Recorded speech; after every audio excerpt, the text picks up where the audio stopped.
Yankton, Philadelphia. A Beasley Media Group station live from the Comcast Business Studios. 97.5, The Fanatic. John Kincade, Andrew Salciunas. This is Kincade and Salciunas. 97.5 The Fanatic and 97.5thefanatic.com. All right, Happy birthday, Andrew. Screw you. Happy birthday to Liv Kincade. She turns 21. That's more fun. Yeah, you're a handsome devil. Yeah, Happy birthday, Way baby. to throw me off. Are we done now? Yes, but we love you. Why is the Jalen Hurts conversations now turning weird? That's my question for you today. Well, no, we'll talk more about Jalen Hurts and the respect level, but now it's getting to the point where we're going to find everything we can to disrespect the guy. I don't get it. It's Kincade and Salciunas, 97.5 The Fanatic.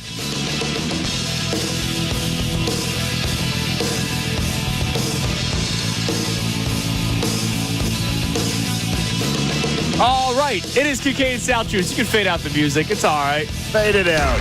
Oh, there it is. Kincade and Salciunas. They answer the call. The question of whether or not they could win a game by passing the football. Jalen Hurts, I don't think had a bad throw. This team has exceeded every expectation. Everyone. Kincade and Salciunas. John Kincade, Andrew Salciunas. 97.5 The Fanatic and 97.5thefanatic.com.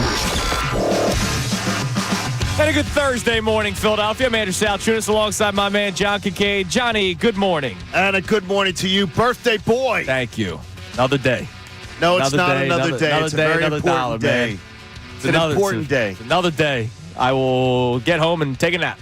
Just I like know, most days. You're not a big birthday guy, but congratulations. Thank you. Another year around the sun. All right, so it's now gotten weird, John, with Jalen Hurts. So, it's weird. The Eagles had a spectacular game on Sunday against the Pittsburgh Steelers. Best of the year, would you say? Spectacular. Yeah, both sides of the I'd ball. say best of the year. Right there, we talked about the one blemish was the Braden Mann punt. That's it. Yeah. Man's men. Men. Yeah, that's the one blemish from the game on Sunday was a botched punt by Braden Mann. But other than that, the game was pretty much perfect, except for the fumbles. You got to get rid of those fumbles. Well, T.J. Watt made a hell of a play on Jalen Hurts. And Jalen's hand, we find out with the finger, was broken. So he's got that reasons behind it. And obviously Cooper DeJean can't fumble, but you feel comfortable with Covey coming back, or if DeJean were to continue returning punts. I don't feel comfortable with that, but you feel comfortable with him. I don't want him fumbling. getting hit. Yeah, exactly. I don't expect him to fumble again. So the Eagles had a spectacular game, and unfortunately.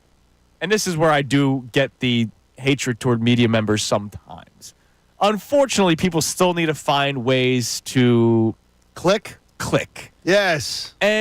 the most recent weird click was from Dominique Foxworth, who I think does a great job for ESPN. I do too, and I got to know him 1 year of his career. Okay. And he was a bright guy. I always knew he would end up doing something like this. And so earlier this week, it got to the point where instead of breaking down Jalen Hurts' play, in which he was spectacular on Sunday against the Pittsburgh Steelers, he breaks down how he looks and acts at his press conference after the game. Now, full disclosure, Monday morning when we did the show, we did take a few minutes to rip both Jalen and A.J. Brown for doing the whole, is that what you wanted to see? Yeah. We did that to try to tell you guys to shut up. And it's like, come on, you guys started this. No, like, we didn't do it. Can we not do this? How about stop running your mouths? Yeah, and you guys. There's nothing to talk about. You guys started this, so we don't have to do that. But that was like a 2-minute conversation that we had. And to the victor goes the spoils. Have a little fun. Right, exactly. And if you remember, I think Jalen is a top 10 quarterback. I think he's back half of a top 10 quarterback. We both said around 8. I believe that the winning streak was because they started going with the run-first offense, but Jalen was still playing spectacular game manager quarterback. I did not want him to drop back 30 times. I did not think that was the strength of the football team. I was shown on Sunday that they can still do that they can win a game where Jalen Hurts is dropping back 30 times and utilizing his weapons in A.J. Brown, Devontae Smith. So I was proven wrong, and you know what? I talked about it, admitted it, and you were glad to be proven wrong. Glad to be proven wrong because this benefits the Eagles. It shows that the Eagles are more than just a one-trick pony when it comes to this offense. So why can't that be the norm for people? Because of the fact if you have a talking point and you are a and I'm not using the term, I'm trying not to use the term derisively. If you are a talking head, if your job every day is to do something like we do, yes, there are many who will not move off of a position that they have held because they feel that attacks their credibility. I've worked with guys in this business that do what we do for a living, that are obsessed with that. I don't want my credibility to be questioned. Right. Dude, what we do for a living is not that important. We're not curing cancer. We're not splitting the atom. And more importantly, we don't know half as much as the people who are doing the job that we're talking about. I'll says you. I'm a football guy. And the guys that think that they do are morons. Oh. They're morons. Well, it is. I'm just going to tell you. On my birthday. It's ridiculous. I think that's what it is, though, Andrew.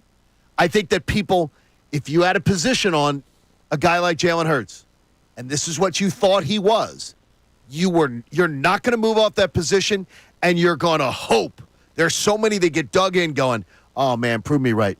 Prove me right. Come on, prove me right. Throw 2 interceptions today. Right. Prove me right.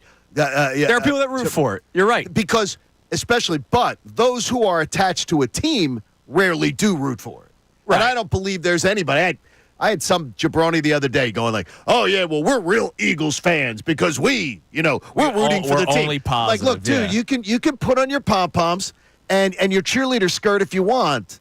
That's not the job that I have on a daily basis. And there's no one definition of fandom. Correct. Okay, like my dad is a diehard Eagles fan who literally, I swear, if he did bleed, he would bleed green. The second there's one bad play, he talks about how a guy sucks and how he should be cut from the team. You know what I mean? Like, I'll be watching Sunday with my daughter, who turns 21 today. Happy birthday, Liv. Yes. And I will absolutely know within the first incompletion, if the Commanders go up 7-0, that it will be, oh, boy, here we go. See this team, Dad. There are people I'll be like they that. won 10 in a row. But she loves the Eagles. Yes, obsessed. Right. No, she's obsessed. For a young lady, she's obsessed with them. It's amazing. So the conversation with Jalen Hurts this week just got weird. It did. Dominique Foxworth, again, to bring him up, he was ripping him for how he looked. Well, was he ripping him? Or was he, do you consider it a rip? Maybe not a rip, but he was, making jokes. Like, oh, man, you're walking around like you threw for 400 yards, you threw for 290. Well, there was another former player that was doing that as well. Well, the smarmy nature of the way he handled the press conference, I'm telling you this. If a former player calls him out for it, I think that holds some weight compared to us talking about it. Now, he didn't react to what Jalen said at the beginning. He reacted to his outfit and the ice. Well, the ice was beautiful, but I could think of better things to do with my money, but every man gets to decide what they want to do with their own money. You don't have $250 million to mess around with. I promise you wouldn't see the luggage tag. You wouldn't. But guess what? It's whatever he wants to do. And more importantly, there used to be a day back, and I wrote it down this morning. You guys weren't alive for it. Randall Cunningham showed up at training camp when everybody in the Eagles fan base was trying to get Randall to be a pocket passer. He showed up at training camp, and he was wearing a hat that he had made for himself. Let me be me. And I wish that Pastor Cunningham, out in Las Vegas, Pastor Cunningham would send that hat to Jalen Hurts, because it's one of the traits I said I admire in Andrew. We were talking about something this morning. I think there is you have strength in your convictions. And Jalen Hurts, I think, is extremely comfortable in his own skin. And he shouldn't give a flip what you or I say, what anyone else says. And I truly believe he doesn't care. I believe he doesn't care. Now, he's got rabbit ears. Oh, he definitely has rabbit ears. He absolutely has rabbit ears because he can't wait to spike the football when things go. But guess what? I've seen players for generations do that. And I don't hold it against him. Oh, especially when Jalen is criticized what seems like every single day to the point where now criticizing how he's acting on a press conference. I don't hold it against him at all.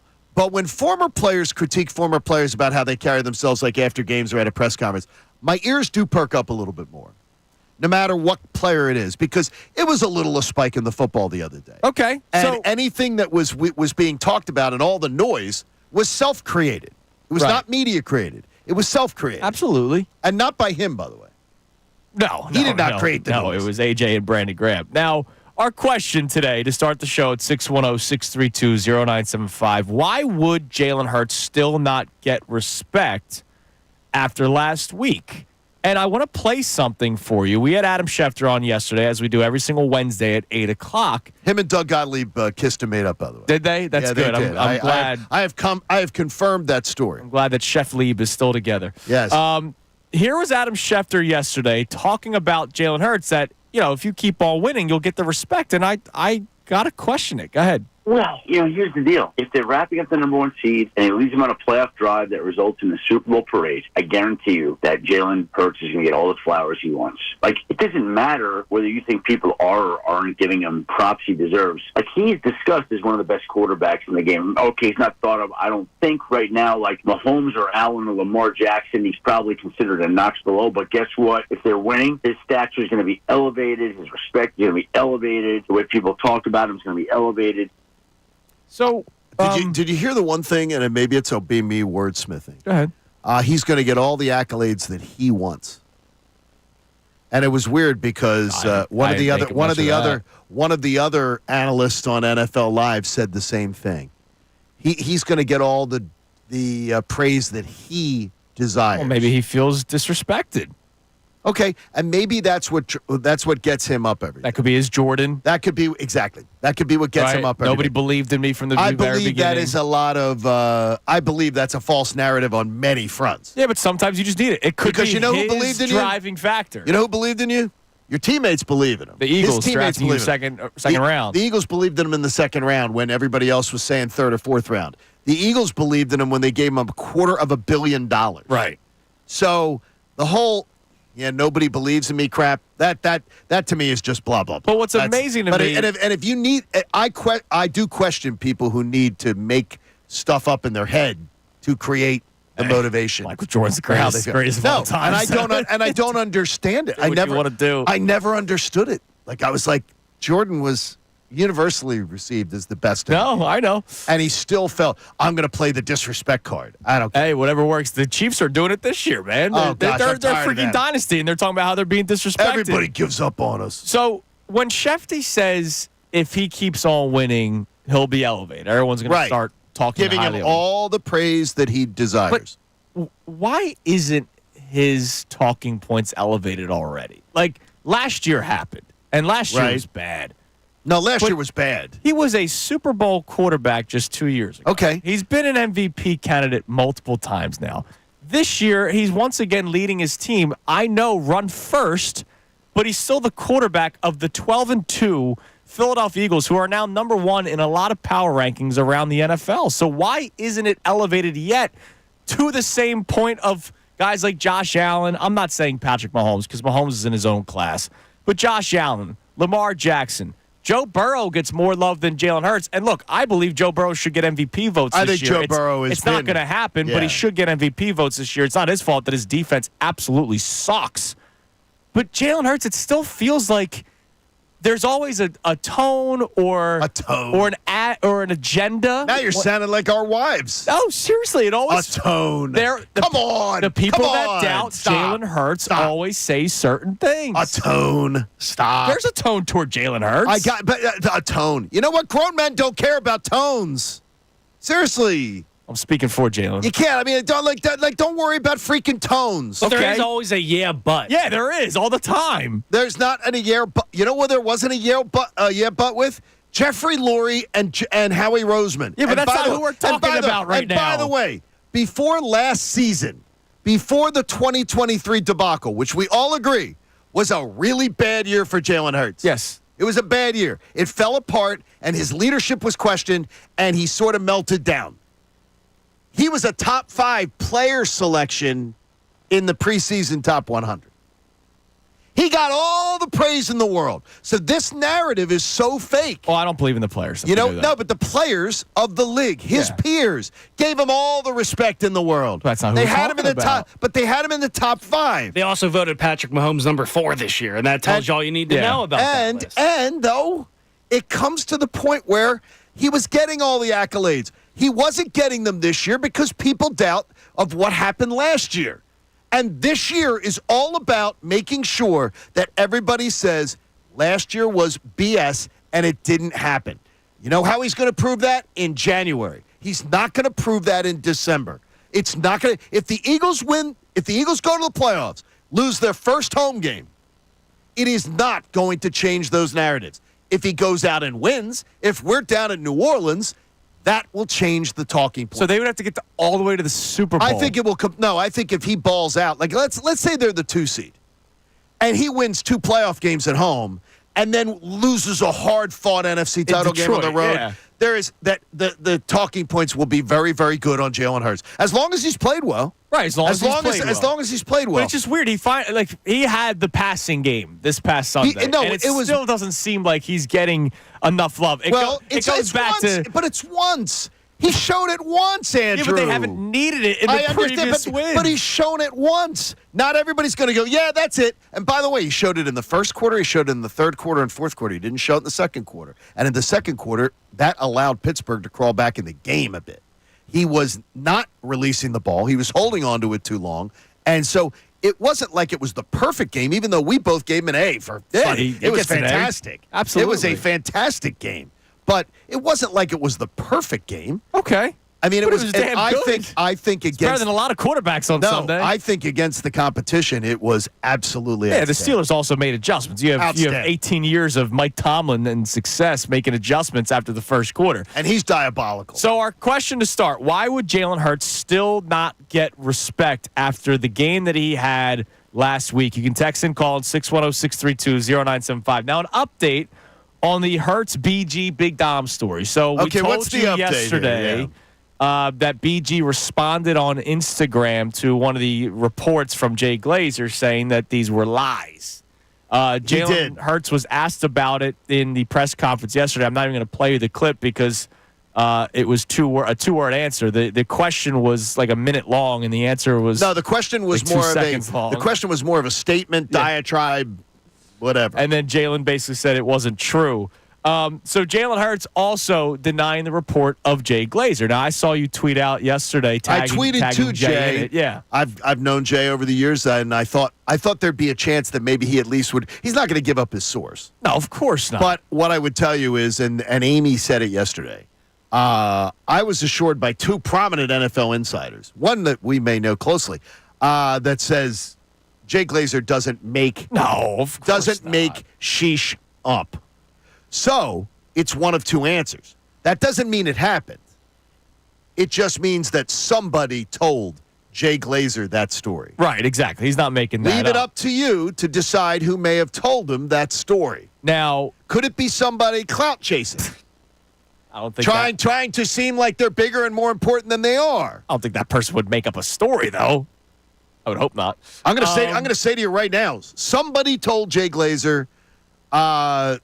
Jay Glazer is respected in his field. You don't work 25 years in the industry being in that role by screwing people over, making up stories, and everything. Right, of course. So it doesn't mean, though, that BG and Big Dom rolled into Jalen's house and did that. The story may be fake, but somebody told him the story that he trusted. Because he's not making that up. He doesn't make that up. So he would burn every bridge with the Eagles organization, with his teammates and otherwise. Somebody told him. Yeah, and you don't want to do that. And I guarantee you Jay Glazer probably shared with people behind the scenes who told him. And I wonder if he's reached out to the people that told him. And said, screw you, to figure out exactly what's going on.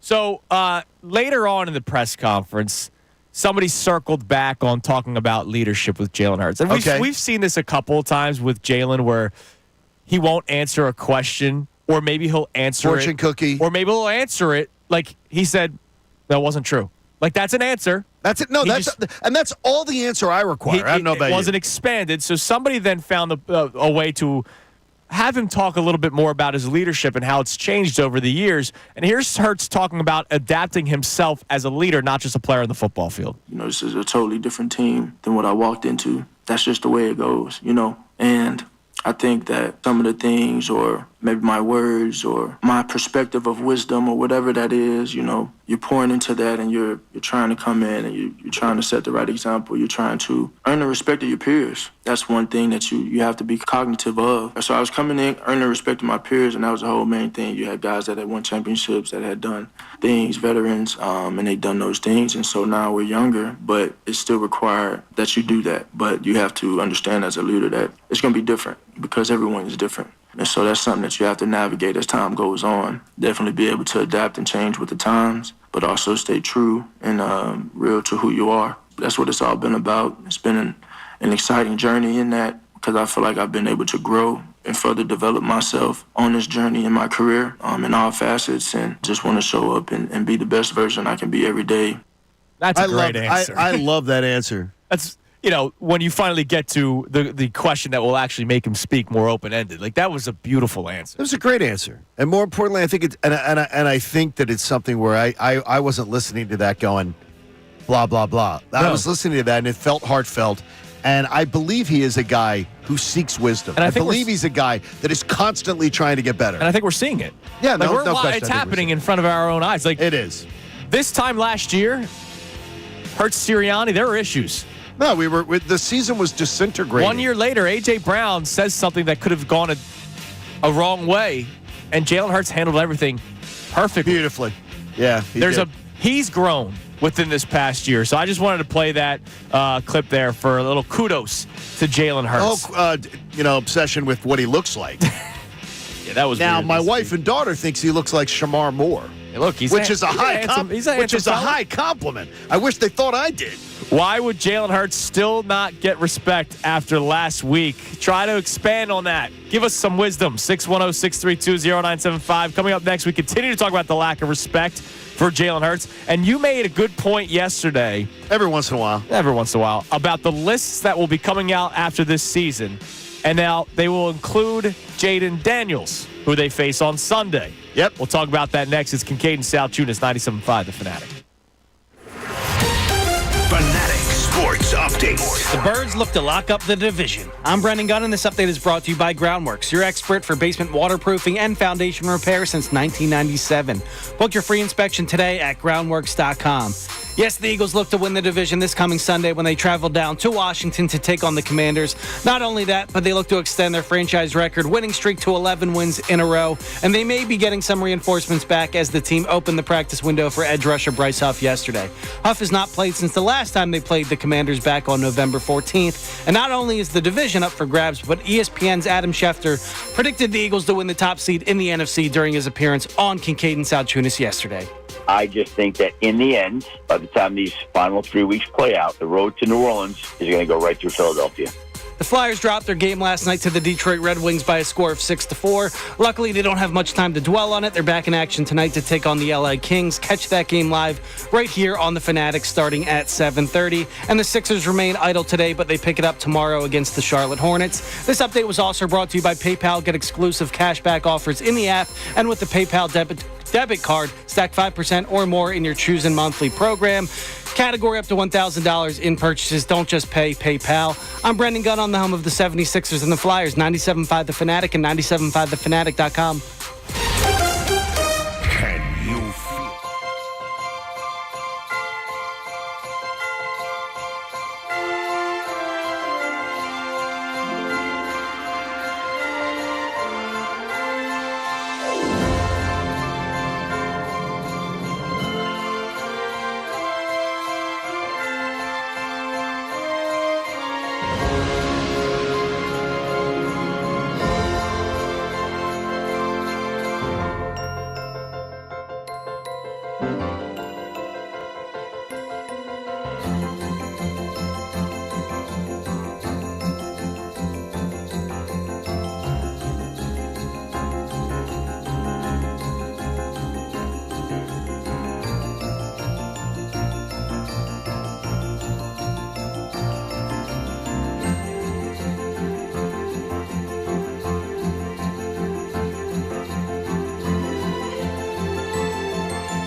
This hour of Kincade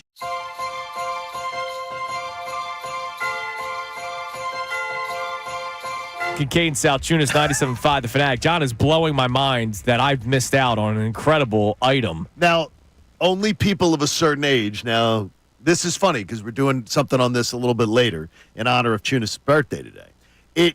It takes a while to eat a chocodile. Now, you guys don't know what I had to introduce you to what a chocodile is. I, by the way, never ate one. Why? Because I've never eaten a Twinkie. That's ridiculous. I've never had a Twinkie in my life. A Twinkie, a chocodile is just a Twinkie with the hard chocolate shell on the outside. A hard chocolate sounds shell. amazing. That sounds amazing, Sounds doesn't amazing. I would want one right now. And so apparently, It takes a while to eat a chocodile. apparently they are still a thing. It's now called fudge-covered Twinkies, but I just found a photo of the box. It has the chocodile in quotes. Chocodile is on, yes. Fudge-covered Twinkie just That sounds terrible. No, that sounds amazing. Oh, my God. No, just the wording of a fudge-covered I have Twinkie. never had the... Wow, never had the Well, Twinkie. I'm going to the store after the show today. Now, at the we would have the Forsyth County Fair every year down in Georgia where we Okay. lived, and they would have the fried Twinkies, the fried Oreos. Fried Oreo is a big item, yeah. The fried Oreos. They would have all kinds of stuff. They had the fried ice cream, which I don't even understand how Don't it even works. know how that works. Don't even know how it works, but it they had sounds it. delicious. Fried and ice cream. Those People liked those it. are two wheelhouse items for me. All right, so our topic today, our main question is why would Jalen Hurts still not get respect after last week? Let's try to dive into this. And again, the latest weird thing was Dominique Foxworth talking about how he looked at the podium following his big performance against the Steelers. Why is that where you're going? Okay, now listen though. It was interesting because one of our listeners, DJ, says, "What does everyone do after every NBA playoff game?" Tends to talk about what the fit was of the player who came to the podium, whether it's goofy glasses, on a loud outfit, or otherwise. I don't think it's that crazy that it was being brought up. But you know what? Some of the NBA says when players you- walk in as if they're on a runway. Well, he goes, when you decide to wear... James Harden literally looked like the Cookie Monster a couple of years ago. He said when you wear something like that, whether it is $250,000 of jewelry around your neck or something like that, you want people talking about it. Okay. That's your agenda. That is your agenda. I don't understand because that's not me. So, but DJ says it. And DJ says, Happy New Year to us and great holiday. All right, sounds good. Okay, maybe Thanks, DJ. that could be the reason why. Could be, I don't know. But I don't know. Or there's also a clip that's been circulating. Dominique Foxworth has a podcast and his wife was on it. Right. And she was talking about how handsome Jalen Hurts is. Well, I can tell So you is that that's could be it. I have to deal with that in my own house. That could be it too. I have to deal with my own house here and how good looking Jalen Hurts is. Now, Johnny, and he deserves all the praise. you He's a good-looking were man. saying that Jaden Daniels will be the latest quarterback that Yes. will be on the list. I promise you this. This year, and I just want to remind everybody, because I was outraged about it in the summer, Yes, you were. Look, I was here with you. that Brock Purdy was ahead of Jalen Hurts. Because I think it was, even though he was in the Super Bowl last year, I do not believe that if you put 32 general managers in a room that Brock Purdy would get picked more than Jalen Hurts. I agree with you. Who else was ahead of him? C.J. Stroud. I said it all summer. I'll say it again. It was great what C.J. Stroud did last year. What I know from watching the NFL for, 50 years, I know that there is going to be work done on you in the film room, and teams are going to adjust to you. And that sophomore slump is a real thing. But I don't think it's necessarily a slump. I think it's an adjustment. He was ahead of him. The C.J. Stroud was in people's top 4 quarterbacks. Yeah. It was absurd. He honestly is having one of the 10 worst quarterback years this year in the NFL. Houston is winning games despite him at times. There were things that I thought Jalen was being disrespected. I promise you Jordan this. Love was ahead of Jalen Jordan Hurts Love was ahead in a of him. lot of these lists. I mean, come on. Jordan Love, he's played the Eagles, lost. Minnesota, lost. Detroit twice, lost. Jordan Love when Jordan Love wins a big game, when he does something, I'll wake up and I'll talk about it. It's not Jordan Love, way too hyped, way too early, and I blame Ray Dunn because of the influence He's he a has big part across of the it, country. yeah. But This country. I promise you, and we'll remember it in the summer, Jalen Hurts may hoist the Lombardi. And next summer, there will be some hot take artist Oh, my God, yeah. that says is Jalen Hurts the second best quarterback in his division? Right. Because Jaden Daniels, he's had an incredible rookie year. He's been doing a really, really good job. Remember, we looked at the odds for season awards. It's not even close. He's going to win Rookie of the Year. Jaden Daniels is fantastic. We'll talk to the voice of the Commanders, Bram Weinstein, later on in the 9 o'clock hour today. I did his show yesterday. Said this kid, he's been incredible. Yeah, he has been. But I believe there will be people that no matter what Jalen Hurts does, that will somehow manage to spin it that, though, I think the Commanders have the better quarterback because of the upside. I'll tell you this right now. Next year, when we talk about Jaden Daniels, he will be having the same sort of regression. Sophomore slump. But I think it will be more mild than what we see with C.J. Stroud. Okay, now why is this, though? You're right. There will be somebody, or there will be multiple people. And I know exactly what they're going to go to. Look at what Jaden Daniels did with the pieces around and he has him and versus the pieces that Jalen Hurts has around him. Jalen Hurts has a better offensive line. Jalen Hurts has a better running back. Jalen Hurts has 2 better receivers minimum. They take away from Jalen because of those things. And I agree. And you know what? It never took away from Joe Montana. Again, a generational thing. Where for my age group, guys in their car right now who are 45 and over, yeah, Joe Montana was supposed to be the greatest quarterback of all time.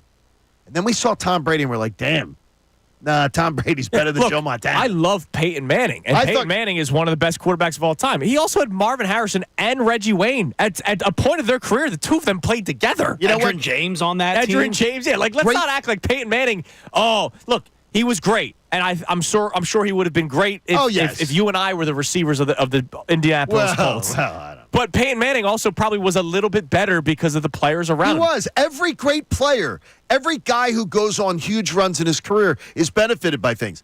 But it's one of the reasons why I think I respect Tom Brady arguably the most. And Mahomes now, I would say.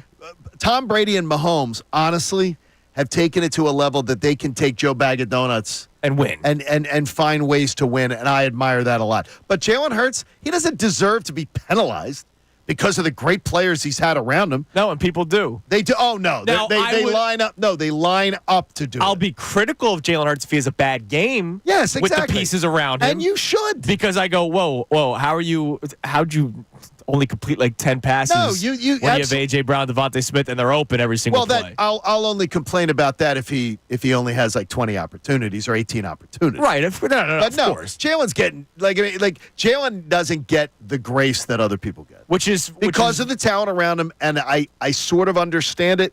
I don't agree with it, but I sort of understand. Joe Burrow gets all the love in the world, and I love Joe Burrow. I think he should get MVP votes. Let's not act like Jamar Chase isn't one of the best wide receivers in the NFL. Oh my gosh, Joe Burrow's got it made. And then how come Tua Tagovailoa doesn't get ripped more when he's got Tyreek Hill and Jaden Waddle? It's right? amazing. It's interesting. Jalen Hurts has this.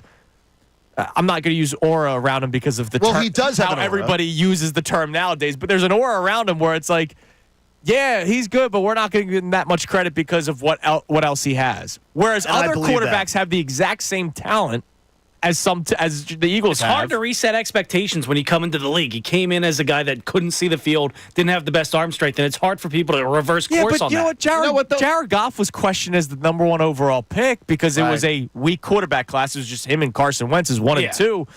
And Jared Goff is now, wow, look at the resurgence in his career. Let's not act like Jared Goff doesn't have probably the exact same level offensive line as the Eagles do. Has 2 running backs, now only 1 because of Montgomery's injury, has 2 running backs to hand the ball off to, and has also incredible wide receivers. Not as good. Amon-Ra, Jameson Williams is not the duo that Brown and Smith are, but they're still pretty damn good. And Sam Laporta is better at this point of his career than Dallas Goedert. I think if Jalen Hurts, I think if Jared Goff, if the Rams had taken Carson Wentz and the Eagles had taken Jared Goff, I think Jared Goff would still be the quarterback here. I think he would have come here and he still would be the quarterback here. I think it would have worked. I think Doug Peterson would have worked with him. I think he would have had that opportunity. But Jalen Hurts, how would he have been thrown to Deontay Burnett? Well, guess what? I don't know, but I tell you, he's a hell of a passer. Don't forget that year where Wentz brought them back to the playoffs. He was thrown to nobody. No. So I don't know. I think we caught passes from him at one point. Yes, we did. All right, coming up next, we'll check the text line and the phone line on today's topics. Why does Jalen Hurts still not get respect, especially after this last game? And we got some people fired up about it. Yes, we do. We will. You can Good. text We'll it. You get can to call it. It's the same number, 610-632-0975. We will check those out. Coming up next, it is Kincade and Salciunas on this Thursday morning, 97.5 The Fanatic. Tyrone Johnson. This football team keeps providing.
Kincade, Salciunas, 97.5 The Fanatic.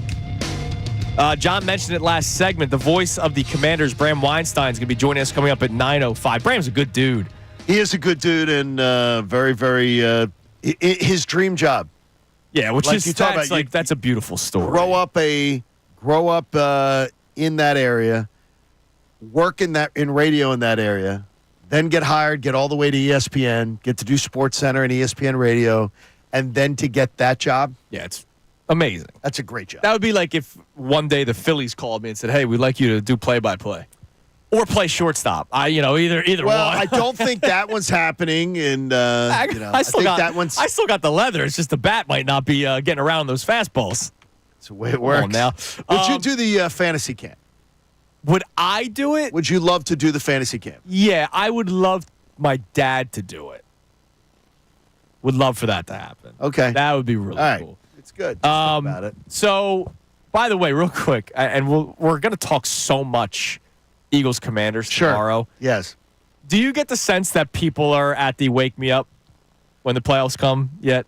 A little bit. I think if you're overlooking this Commanders team, you're dumb. No, But right. I mean, like there are people who are doing. Like that. I think people once Sunday 1 o'clock hits, they're gonna be like, all right, then they'll Birds. be fired up for it. But I'm getting to the sense now where it's kind of like, all right, I just want people to be healthy. I just want. Look at how it works here. Okay, let's say this weekend we get a Vikings loss at the Seahawks, and one more of the things is off the. I don't think that's getting fans fired up for Eagles Cowboys or Eagles Giants. I think Eagles win against the Commanders. Vikings lose. Let's say the Lions beat the Bears. Then you only need 3 things to happen. Right. To get the 1 seed. Then you're going, go beat the Cowboys, get it down to 2 things. Yeah, but you know what, And we're John? watching. I think people are already at that point. But I think people would be more excited because I think people are going to go, oh, the Eagles are going to beat the Cowboys. Okay. I think people will be more locked into what are the Lions and Vikings doing. Could be, yeah. And I wonder if we're at that point. So we'll obviously talk a lot of Eagles Commanders tomorrow. Andrew DeCecco will join us for the entire 8 o'clock hour tomorrow. We always love that. But let's talk to you at 610-632-0975. That number you can use to text or that number you can use to call about today's topic. Why is Jalen Hurts still not getting more respect, especially after this past game where he answered a lot of people's questions about whether or not he can throw the Eagles to a win after they did the run-first attack to start this winning streak. Let's go to David in Drexel Hill. David, you're on 97.5 The Hey, Fanatic. how you doing? What's up, Dave? Funny. Remember when AJ set that NFL record? Was it last season? The 7 straight games, 120. Yeah, the Oh, Calvin yeah, Johnson yeah. record. Yep. I wonder what Jalen was averaging when that happened, because I know he wasn't just throwing to AJ. No, he was still doing a really good thing. That's Remember, a they great were question. rolling. Let me check. They were rolling. And here's one of the things that really made me call, and I got 2 points. But the first is, like, when you bring up Joe Montana, you can't find nobody that can't say Joe Montana was a great quarterback. No, Other Joe than Montana. no Everybody goes to bended knee about So Joe let me Montana. ask you this about Joe Montana. Have you ever looked at how many interceptions he threw? I really per haven't. season? No, I You really should haven't. Take a look at it. He threw over 150, I believe. But he had several seasons where he had 12, 13 interceptions, and he still kicked butt. Well, the one And thing is weird is, too, is I'm that trying to make, it ain't the interceptions. The point I'm trying to make is that you can still be a successful quarterback and even great because he aired it out. he did. Well, the thing is, though, Montana threw a lot of underneath stuff. He was the first quarterback in the West Coast system to, when that was brought to the NFL that really was throwing. He was throwing the majority of his throws for his career, I believe, was like 75% of them were within 10 yards. Well, take a look at his interceptions. The only reason I say that is because I've called previous and other stations and made this point about look at his interceptions. Sure. Or the fact that they argue with me about you can't compare Jalen to Patrick Mahomes. I say I'm only comparing this season. Yeah, Right, I you're wanna talk doing about this. guys. You're doing this season, David, Good and thanks job. for the call. I want to And- talk about this year with And Jalen Hurts has Jalen's better. Jalen's better than Patrick Mahomes this year. No matter how anybody wants to spin it, Jalen is having a better year than Patrick Mahomes. yeah. It's bottom. He's not turning the ball over. But it almost seems like you don't want to say that. Well, no, because how many He games is. did Jalen Hurts throw for under 200 yards during this winning streak? He Like, is having Patrick Mahomes. I know he has but not you look been at his great. no, but look at Patrick Mahomes' passing numbers this year. not good. It's not. I mean, Jalen Hurts has had a better year. So, by than the way, Patrick to Mahomes. David's point, that streak that A.J. Brown had, it was, 7 straight games Yeah. of over 125 yards receiving. During that stretch, or 6-game stretch, excuse me, Jalen Hurts averaged 296 yards in the air. So A.J. Brown would have... So he could throw the ball.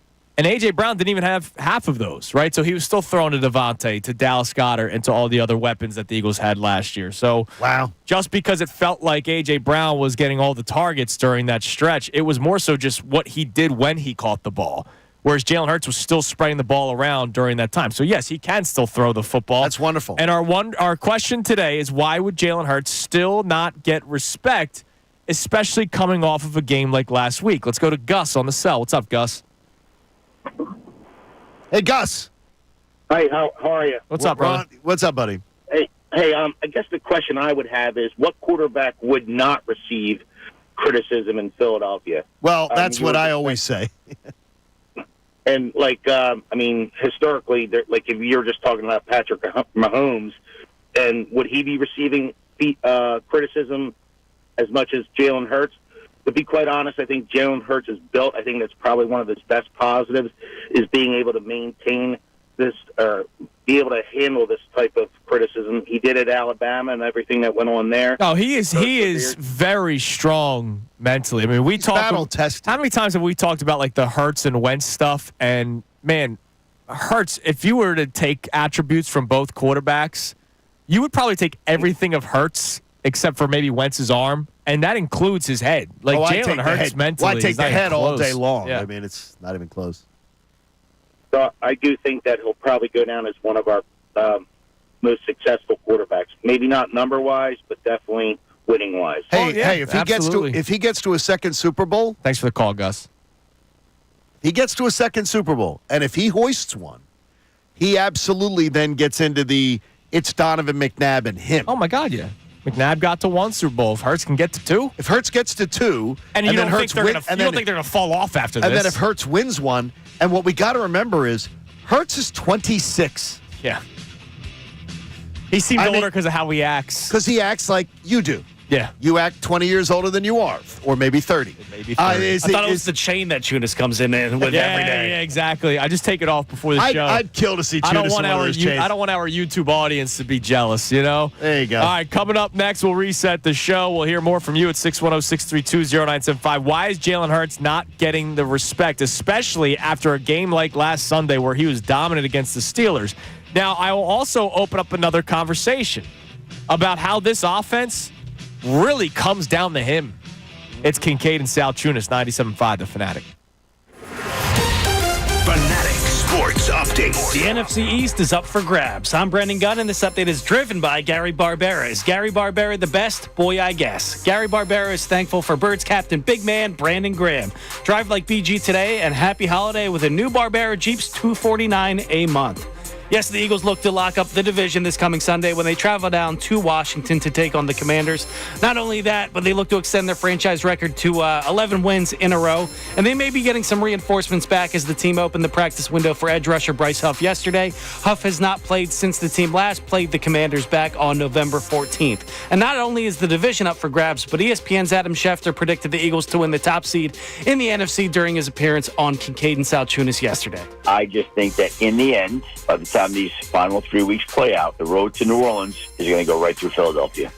The Flyers dropped their game last night to the Detroit Red Wings by a score of 6-4. Luckily, they don't have much time to dwell on it. They're back in action tonight against the LA Kings. Catch that game live right here on The Fanatic. And the Sixers remain idle today, but they're back in action tomorrow night on the court against the Charlotte Hornets. I'm Brendan Gunn on the home of the 76ers and the Flyers, 97.5 The Fanatic and 97.5thefanatic.com. Ricky Batalico. This defense is the best defense in the league by far. I look around.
7 a.m. on Kincade, Salciunas, 97.5, The Fanatic. What day is it? December 19th. That is correct, Johnny. What happened on December 19th? The Eagles beat the Indianapolis Colts 20 to 10. 20 to 10. On December 19th, 1993. And Andrew was born. So Andrew was born. Gunner, I told John this story. I was born at 11:50 p.m., so 10 minutes before midnight. The Eagles were playing the Colts on Sunday Night Football. My mom was like ready. They couldn't find the doctor because he was in the lounge watching the Eagles game. See, that's You gotta love it. So you gotta love it. Yo, go Birds, right? Like that's how Out of the womb. It's gotta I was be. born into this. Yeah, I want to know, though. Where was my adopted father? I think he was also watching the game. I would That's how it imagine. has to be. I wouldn't be surprised if he did was or did not your father bring a styrofoam cooler? I wonder if my dad was looking for the doctor and found the doctor and then hung out with the doctor. Stayed, watched the end of one drive. Yeah, so 31 years, everything's perfect. yeah, shout out to you, Bubby Brister, for winning on my birthday. Bubby Brister. I appreciate it. That's my quarterback right there. That's the greatest quarterback in Eagles franchise I know a history. young lady who was involved with Bubby for a while. I don't know if she was one of many or if she was one. Hey, But she had very good things to say about him. good for Bubby, man. So good for Bubby. And she was a very beautiful lady. So That's good for Bubby, too. Man. Good. Congratulations, Bubby Brister. All right, so here's what we're talking about today. Jalen Hurts has a spectacular game against the Pittsburgh Steelers, and I think he did get a lot of flowers from people that were denying whether or not he could throw them to a victory. Myself, hand raised. I did not think that was something that they could really rely on. I don't think Jalen Hurts stinks. It's just this strength. I didn't want to change. How many times did we talk about it? I didn't want them to try to all of a sudden change what they did on the football field to maybe make some wide receivers happier. I totally get it. And they're running the ball so efficiently, so effectively, and dominantly, by the way. Saquon Barkley, we're talking about Eric Dickerson's record, okay? Not that that's happening, but we had that conversation, right? We had some fun with it. That's how good they've been running the football this year. I didn't want to all of a sudden change it just to make a couple people happy. Well, and it worked. I don't think that's what they did, but it was wonderful. I think that was actually the way to attack the Steelers. And as you saw, Saquon had a hell of a day because every single stop with the Steelers is a car wreck. Every single time you try to run the ball on them. Yeah. They gang tackle and they whoop your ass. And yet Saquon still had 65 yards when it seemed like he didn't play all that much. It was unbelievable. He did a good job. So why would Jalen Hurts still not get respect after last week? I want to just give one thing here. Yeah, please. I did it to you before. Jalen Hurts right now, as it stands, career high completion percentage, career high yards per attempt, career high average yards after catch by his receivers, career high QBR, career high lowest interception total, and if he gets 5 passing touchdowns in his last 3 games, he'll have his best passing touchdown season ever. He's having an amazing year, and before the year, I told you I would bet on everything. I said Jalen Hurts is going to set career highs in everything. The only thing he isn't going to do is yardage, and the reason he's not going to do that is because of Saquon Barkley. Yeah, and you know what? That's the only reason. And Jalen bought into it. He had no problem with it. No, I don't because think they were Jalen wants to winning. win. Yes. Like, that should be celebrated more. Why isn't it? Like, I why will isn't tell that you. celebrated more that all he wants to do is win, and they do win? Like, let's not act like they aren't winning. Jalen is more, having lived through it all, Jalen is more selfless than Donovan McNabb. Absolutely. And it's not a knock on Donovan. It's not like saying Donovan was a me guy. But Jalen is... but there's some stories, Yeah, man. there are. Do you remember the Deshaun Jackson Pro Bowl story? Deshaun Jackson was the first person ever to be named a starter in 2 positions, wide receiver and return man. First time ever. Wild. And Deshaun Jackson was on, I think, Shady's podcast last year or 2 years ago and said how Donovan was walking around the locker room. Remember when Carson Wentz did that with the, can you believe they're winning? Right. You know, without us. Donovan was apparently walking around the locker room going, man, he shouldn't get that kind of recognition. I'm the guy that's throwing him the football. Like, whoa, dude, come on. Why don't you celebrate your teammates' success? That's wild to me. Jalen Hurts is an incredible example of what you want in a franchise quarterback. If you won an award for this show, but I wasn't in the award, I'd go, that's awesome for you, John. Right. Like, Exactly. it's weird. You celebrate your peers. I don't understand why it's hard for some people to do that, especially In your this own industry, teammates. there's a lot of idiots. And in true. sports, there is too. That's true. So Shefty, who joined us yesterday, let's play Cut 5 again, Brendan. Adam Schefter, I asked him, hey, what are people around the NFL saying about Jalen Hurts? Because it seems like all he does is win. He's successful. No matter what. And yet there's still like but as Brendan said earlier today, the number one BG in Philadelphia. There's always a but when it comes to Jalen Hurts. And take a listen to what Adam Schefter had to say in response. Well, here's the deal. If they're wrapping up the number one seed and it leads them on a playoff drive that results in the Super Bowl parade, I guarantee you that Jalen Hurts is going to get all the flowers he wants. Like, it doesn't matter whether you think people are or aren't giving him props he deserves. Like, he's discussed as one of the best quarterbacks in the game. Okay, he's not thought of, I don't think, right now, like Mahomes or Allen or Lamar Jackson. He's probably considered a notch below. But guess what? If they're winning, his stature is going to be elevated. His respect is going to be elevated. The way people talk about him is going to be elevated. But it is, like, those things are already happening, and I feel like it's still not elevated. Like, you know what I'm really excited to see, John? What's that? And I know we ripped it last week, and deservedly so. Wicked 2? Well, you haven't seen Wicked 1 yet. Remember last week we did the NFL.com. They had the quarterback power index, and Hurts came in at 18.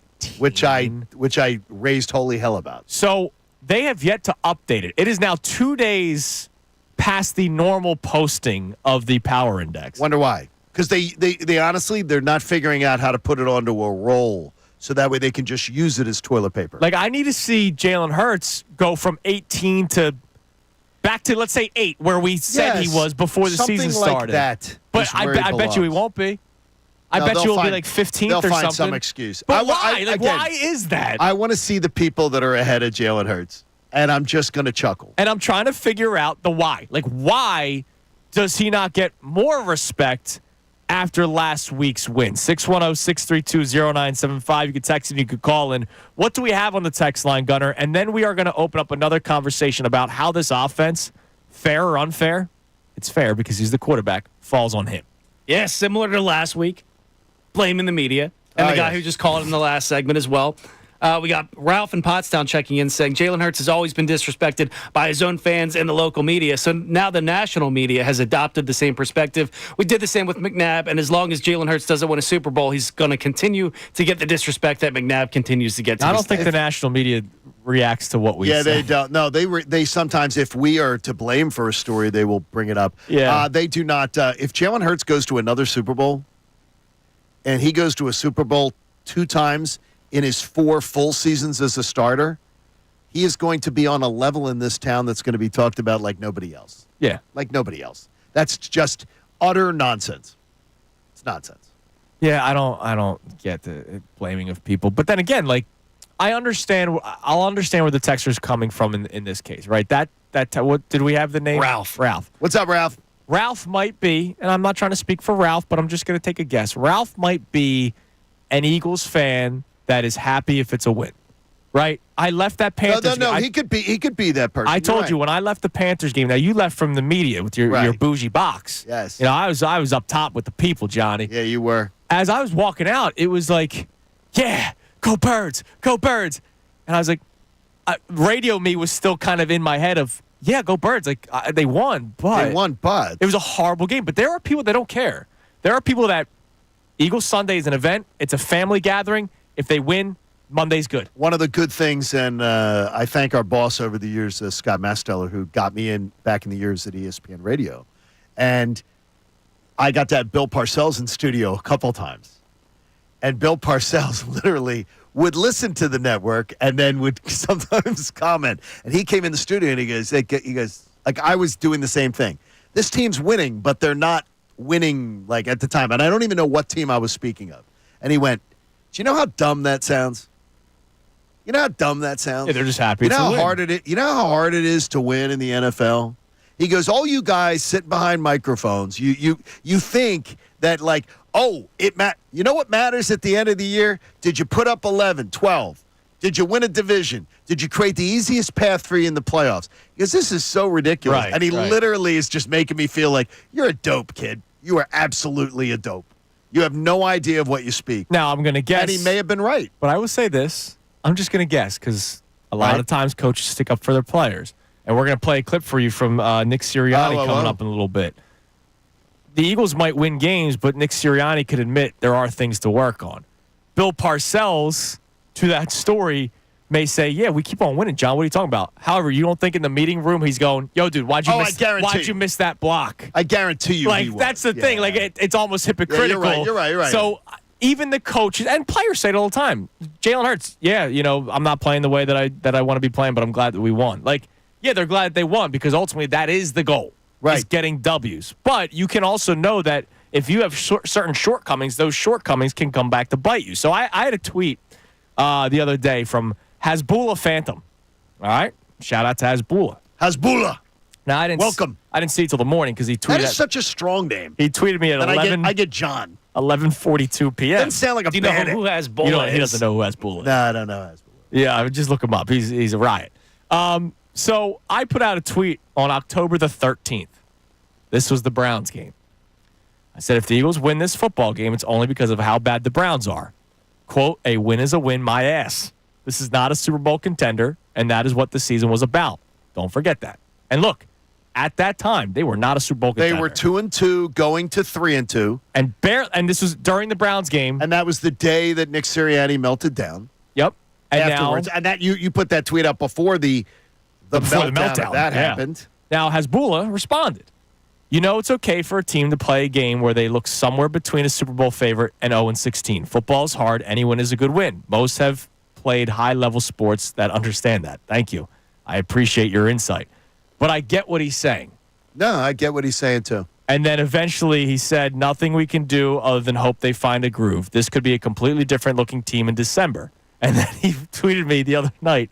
He brought it back he said, you? Narrator, they did find a groove. And he's right. Like, I can't, like, he dunked on me. And that's good. But the context at the time, you were right. Like, no, in the context at the time, you were right. But he also was right saw saying the vision. that it could change He come saw December. the vision, and it could. Yeah, and I don't think you were saying it couldn't. You weren't though. wrong, and you didn't know. He did say they were not a Super Bowl I was contender. saying they were not playing like a Super Bowl contender. And I correct. did not. But I did not believe. Like, I never stopped believing this team was going to the NFC title game, even when they were playing crappy. Because And that's amazing that you stood by, and you did. The only reason, though, and let me just, before I dunk on anybody, the only reason was because I really thought the NFC was really weak. Yeah. I thought there was Detroit and almost everybody else. There was remember we did the shelves and everything about quarterbacks, and then we did the team. I just looked at it as, look, they can get this fixed enough to beat teams like the Bucs and the Rams. And at the time, I remember I thought I picked the Vikings for last place. So what the hell do I know? And I kept saying it. I kept thinking the Vikings were going to fall apart. I still don't see it. And the Packers have lost to every good team they played. Yep. I mean, the Packers are, if you just think of it, the Packers are 0-4 against the Lions, the Vikings, and the Eagles. They've taken care of business against bad teams. I would still say they're the toughest test outside of the Lions right now. That's my perspective on the Packers. I think the Bucs are. Myself, I think the Bucs are. And look, you're worried about the Bucs, and I don't blame you for being worried about the Bucs. The Bucs are the team that would literally scare me the most. The Rams coming into Philadelphia would not scare me. Now, they would give me concern. Yeah, but it's Super not Bowl like winning where I'm quarterback going. and coach. Baker Mayfield and the Bucs coming in would absolutely give me okay, this is going to be agita. This is going to be agita. Now let's I need the Commodes to win 2 games to make the playoffs and be the 7th seed. Yep. And there's a narrative that we will discuss later on in the show. Know. We will discuss this later on the show. Yeah, I see it on there. And oh, by the way, 8:30. So in the 8 o'clock hour, you should mark your time regardless, because in the 8 o'clock hour, we're going to be doing our Kincade and Salciunas Wawa order for the $50 Wawa gift card. But at 8:30, you mentioned Jalen Hurts and the highs that he will be having if his career on pace for. He's almost set to have career highs in everything but yardage. So there is a stat that he could enter top 20 all time in. Oh, wow. And I was amazed when I read that this morning. Ooh, that's zesty. That's at 8:30. That's an hour and 15 minutes from now. That's zesty. All right. So you can text it. You can call in 610-632-0975. Why is Jalen Hurts still not getting respect after last week's win where he threw them to a victory? So here's Tim McManus yesterday with the best show ever doing his midweek report. And he talked about how well Hurts played against what the Steelers tried doing defensively, and it's going to lead to another conversation that we will have about how this offense truly falls on the shoulders of Jalen Hurts, regardless of what the game plan is. Take a listen. The fact that the Steelers sold out to go against the run and Saquon Barkley, they really telegraphed that that's what they were going to do, and they did it. And they were playing in the single high, and they were playing man-to-man coverage. And this is not a team that you want to play a lot of heavy man-to-man coverage against, mainly because of A.J. Brown. Like, he's going to rip you up, man. I think the picture was pretty clear. Like, one thing that's been happening early in games for the Eagles, a lot of players have told me this, is that defenses have been throwing just weird stuff at them that isn't anywhere on their tape. And their thinking is because, we have a very talented group, like they're just going to throw the kitchen sink, which is part of the reason why they're getting off the slow start. That's not an excuse, but, they have to troubleshoot in real time. Like, what is this that they're using? So all of those things sort of added up. But you also have to give credit to Hurts.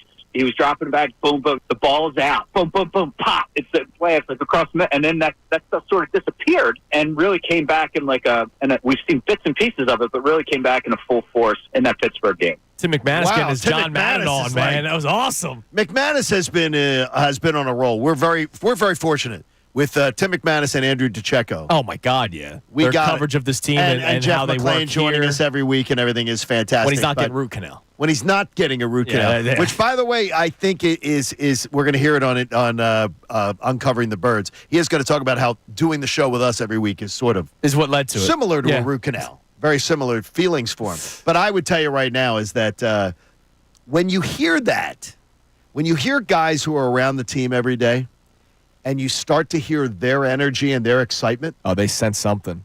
They sense that it's different. They sense that something's happening. Right, and by the way, like, the reporters aren't fans. No. But they do not.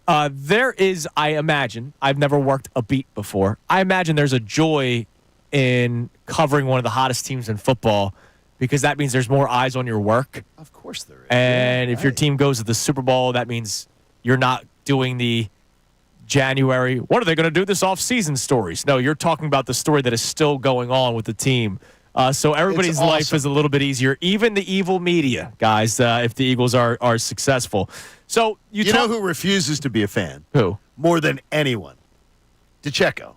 Oh, yeah, Let's be honest. But he still loves good football. DiCecco loves good football. And he covers the Philadelphia Eagles. And he covers it extremely well. But he just hates the level of, he will not incorporate himself into the fan ever. No, he's just a fan of the X's and O's. That's a football he's guy a freaking right there. robot, let's be honest. So, he's a robot, and that's what he is. Tim was talking programmed about how the Steelers basically sold out to stop the run against Saquon there, right? Yes.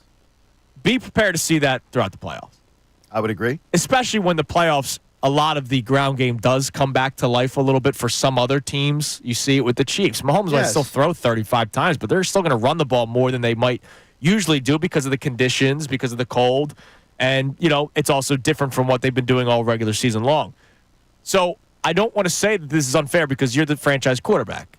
The pressure should always be on the franchise quarterback. But be ready to need to see more of what you saw against the Steelers. Now, I don't think defenses are as good as what Pittsburgh was able to throw their way, but I wonder if that's what defenses will do come playoff time. They're going to say, you know what? We still believe that Saquon's the biggest threat to beating us. We're going to sell out to stop the run.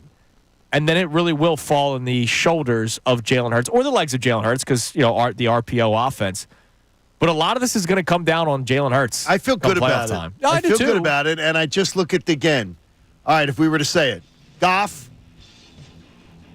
Sam Darnold, Baker Mayfield, Matthew Stafford. Come on, you got to feel as good about Jalen Hurts as you do any other quarterback that is in the field. Yeah, in the NFC that can keep me from GW Fins. We got the reservation set. Yeah, we got it set. All right, coming up next. Don't be one of those people that want to show up. We're starting to talk a little bit about Eagles Commanders more today as it is a football Thursday. How do you balance player or coach speak and also reality, Johnny? Reality's tough for me sometimes. The last time we heard from Commanders running back Brian Robinson, he said how the Eagles were more physical in their last contest. What is he saying now? It is Kincade and Salciunas, 97.5 The Fanatic. Fanatic update. The division is up for grabs. I'm Brandon Gunn, and this update is brought to you by Groundworks. Groundworks, your expert for basement waterproofing and foundation repair since 1997. Book your free inspection at groundworks.com. Yes, the Eagles look to win the NFC East this coming Sunday when they travel down to Washington to take on the Commanders. Not only that, they look to extend their franchise record winning streak to 11 wins in a row this Sunday, and they may be getting some reinforcements back as the team opened the practice window for edge rusher Bryce Huff yesterday. Huff has not played since the last time the Eagles faced the Commanders back on November 14th. And not only is the division up for grabs, but ESPN's Adam Schefter predicted the Eagles to win the top seed in the NFC East, the NFC total during his appearance on Kincade and Salciunas yesterday. The fact that the Steelers, I just think that in the end, by the time these final 3 weeks play out, the road to New Orleans is going to go right through Philadelphia. And the Flyers dropped their game last night to the Detroit Red Wings by a score of 6-4. Luckily, they don't have much time to dwell on it. They're back in action tonight against the Los Angeles Kings. Catch that game live right here on the Fanatic starting at 7:30. And the Sixers remain idle again today, but they're back in action on the court tomorrow against the Charlotte Hornets. I'm Brendan Gunn on the home of the 76ers and the Flyers, 97.5 The Fanatic and 97.5thefanatic.com.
Salciunas, 97.5 The Fanatic. We're going to check our text line coming up in a little bit. Our main topic today, why would Jalen Hurts still not get respect after last week's win where he did win with his arm, right? For all the people that would still say, hey, he hasn't done this, he hasn't done that. Well, he did it.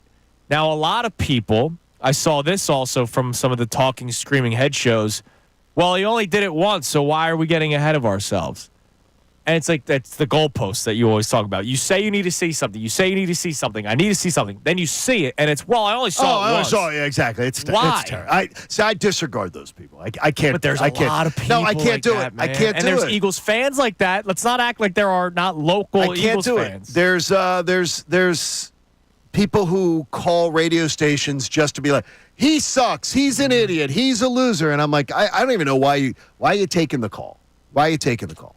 It's stupid. I hear you. All right. Well, that's our text. That's a thing you can text in or call on 610-632-0975. One of our topics today. Now, Brian Robinson was on with your buddies down in D.C., the Junkies. Yeah, the Junks, baby. And is it the Junks or Junkies? Well, they do. They call themselves the Junks. They're the Junkies, but they're the Junks. They're doing their DUI show tomorrow, I believe. What the hell's that? It's their annual DUI show because of holidays and everything like that.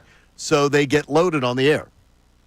They drink on the air, and they have cops there to give them breathalyzer tests. Okay. To show them. So who's driving the conversation? No, we would start. You're not. I'm saying getting loaded, but they get legally loaded because they show you. They go, okay, here's what Cakes, one of the guys, Cakes. Here's what he's having. Here's what I'm having. You might say I'm having a glass of scotch. Yes. I may be having a Tanqueray. 7:30 in the morning. Let's go. You have it right off the bat in the show, and then the officer is in studio. The state trooper's with them, and they blow the breathalyzer, and he goes, okay, you've had nothing to eat.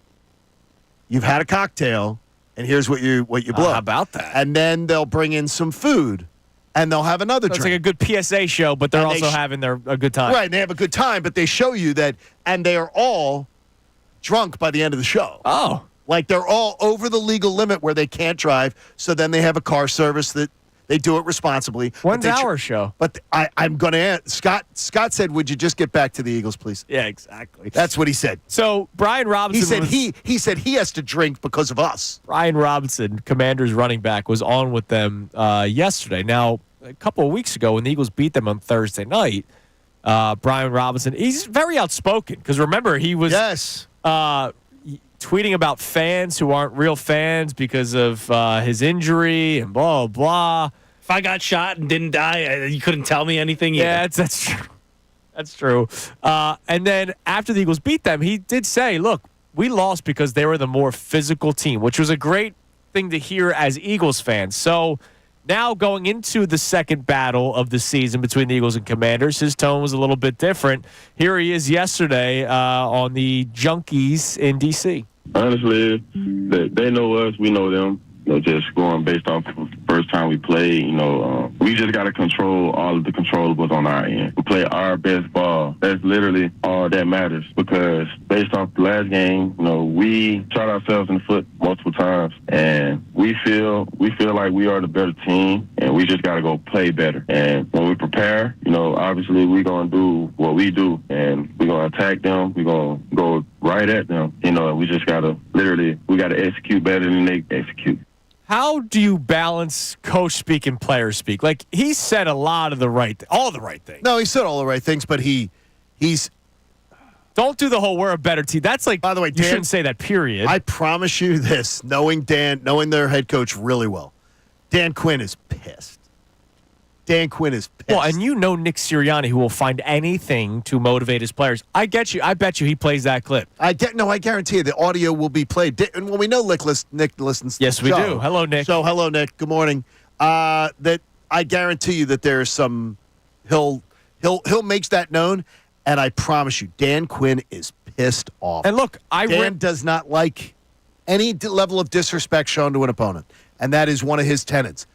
Yeah. We'll do our talking on Sundays. Yeah. Don't do your talking on radio shows or otherwise. And I rip local players that do stuff like that, like Paul Reed when he said, I'd rather play the Knicks because they're the easier matchup. He wasn't wrong. Or DJ AAA. He wasn't wrong in saying what he said, but you don't say it. Yeah. That's the problem of going on podcasts. They're going to ask you questions sometimes that will get you in trouble. Like, who would you rather face in the first round of the playoffs? And you said the team that ended up beating you in 5 games. Yes. And oh, by the way, he was released by the Pistons.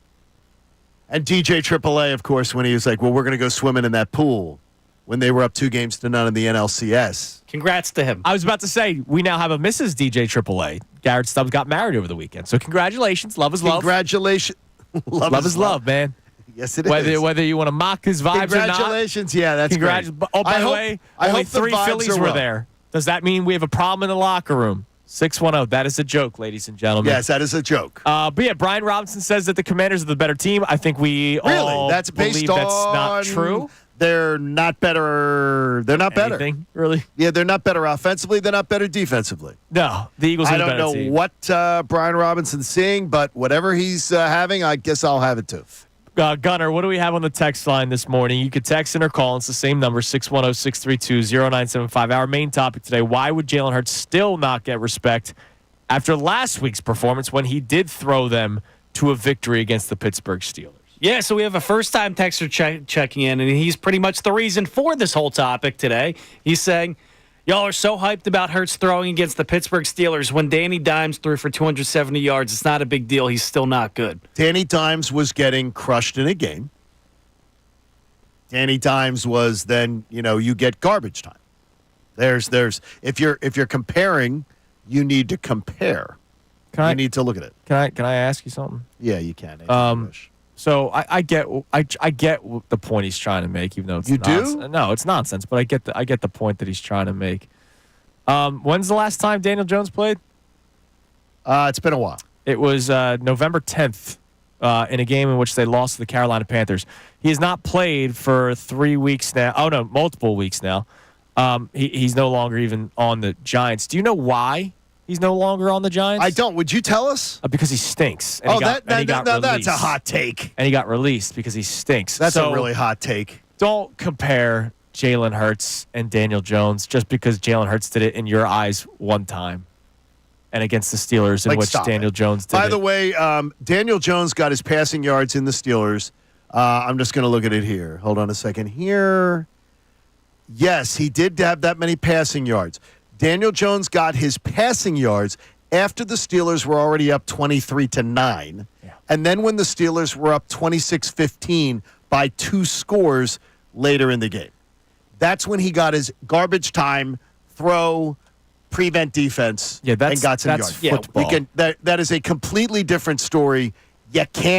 You actually have to watch the game. And we appreciate all of our texters and all of our listeners, but you can't do that. Just to give you guys an idea about who this texter in particular was, he didn't even know how to spell there. He misused it twice. Guess what, though? T-H-E-I-R and T-H-E-R-E, people can do that. And you know what? My phone sometimes autocorrects wrong. Sometimes autocorrects. So I'm going to give it wrong. The word is, there's one word, and I got to think of the word that autocorrects all the time, and I can't believe it. I have to keep constantly. For. My phone wants to correct it to fur, F-I-R. Yeah, really? For some reason, I never use the word duck, but in my text messages, it always just goes to duck, because of another word you use all the time. It always goes to duck. What else do we have on the text line, Gunner? Yeah, we got Alfie checking in on the text line. He says, is he getting worried? What's up, Alf? It sounds like he's getting worried a little bit. We love Alf. I do. I love Alfie. Because he's sending us some positive affirmation right here. He says, any doubters left about Hurts, Sirianni, or the Eagles are those solely scorned from past playoff failures, but there's no reason to doubt them this year. You know what that is? That's that my team needs some good karma. So you know what? I'm going to talk highly about the Eagles. No, here's what I'm going to give Alf is Alfie has been he immediately gets my respect because he's a guy who he's extremely objective about his team. You get that? He is devoted to his Lions. Yes. But he is absolutely objective about his team. And look, has always been with the Lions. In case people are wondering, what a new Lions fan. No. Alfie's been with the 0-16 Lions. And a long-time listener. Yeah, and absolutely. Contributor. And so when he says something, I believe it. But even he knows right now the Eagles are better because of... Damn right. Because a lot of it because of what they're facing. Yep. All right, coming up next, another feather in the cap of CEO head coach Nick Sirianni. Really? Who puts feathers in their cap anymore? Good question. It's not a good look. He had another good answer on another question. We talked about it a little bit earlier, but you'll hear the answer next about balancing winning but still making corrections. Interesting. Goes back to your Bill Parcells story where he ripped you for being critical of a win. No, I think he called me a dope on the one time when I had him in. He was prophetic. Yes, he was. You'll hear from Nick Sirianni coming up next. And we'll talk about the head coaching of the year odds, too, because I know that was brought up earlier on Billy Sirianni's show with Mike Missanelli earlier this week. It's Kincade, Salciunas, 97.5, The Fanatic. Bill Colarulo. The questions about the passing game, they have been answered. I'm done.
it. We have Bram Weinstein joining us at 9:05. Kevin Nagandi is going to join us tomorrow morning at 9 o'clock. I did his show. We have the DeCecco in studio for the tomorrow. entire 8 o'clock hour. We got you covered, man, for Football Friday. I look forward to that greatly. Always. That'll be a lot of fun. I did Bram's show yesterday, and I was very kind to the Commanders. Well, they deserve it. You're a nice little brother. Well, like I didn't call them the Redskins because I love to, because he gets a little, upset when they call him that. Okay. Even though the fan base, by the way, the season ticket holder fan base hired their little firm to put together the thing, and they want the name back. And I don't know if we're going to have that happen, but it might. Probably it could not. happen. I don't think it will. It's going to be the Commanders. Or the Commodes. I didn't call them the Commodes. Yeah, that's nice. So I was on my best behavior yesterday. That's very nice of you. To be nice to little brother in the NFC East. It's very good. So Nick Sirianni yesterday had his press conference, and this kind of goes back to what we do for a living. We celebrate wins, but we also critique things because that's what we have to do, and I think it would be naive to think that they don't do that in the locker room. They obviously celebrate wins, but they do need to correct mistakes. Like, that is a thing. We could have a great show, but if we have a bad segment, Scott might play the audio. And then say, what were you two thinking we here? try to correct that segment the next time. And we blame it on Connor or Gunn. Yeah, flush it away. Yeah, obviously. Exactly. We flush it. So here was Nick Sirianni yesterday handling corrections while having success. The tape is very black and white, right? I mean, as far as either I didn't do my job or I did do my job. That's as a player, that's as a coach. And so things that we focus so much on as coaches is to paint the picture very clear so that the job requirement is very clear. Showing them different looks, different pictures, different things like that. Hey, here's a job requirement on this. And when you meet the standard, whether that's in situational football, whether that's on a play design, whether that's on a play design versus a certain look, offensively or defensively, when you meet the standard, you point it out and say, hey, this is really good. When you don't meet the standard, you correct it. Sometimes you can even be harder on guys after wins and through stretches there because you're constantly trying to everyone's trying to get better. Our job as coaches is to be very clear and to do the things that we need to do, and then their job as players is to live up to that standard. And so we talk about that, and our corrections to the coaches and players are the same off of that. Now, I will say not everybody's built the way Nick Sirianni just said, sometimes it's easier to be critical after a win. I've worked with people here where we might have a good show, and it's like, oh, you point out the one bad thing? It's like, oh, we're all big boys. And we're all trying to get girls. better. And, there are people that are like that. Yes, there are people who are very insecure. Whereas it seems like, Jalen Hurts or other players, I don't mean to single out Jalen Hurts. I think a lot of the Eagles are okay with hearing that from Nick Sirianni. I think this Eagles locker room appears to be a team that is absolutely focused on, we got a goal, get us to our goal. And by the way, with Clint Hurt, with Vic Fangio, even with Kellen Moore, from what I've been told, they're coached hard. Yeah. And they're held accountable. And I don't think there's any whining about it. And by the way, Nick Sirianni will be the first person to celebrate a good play. Absolutely.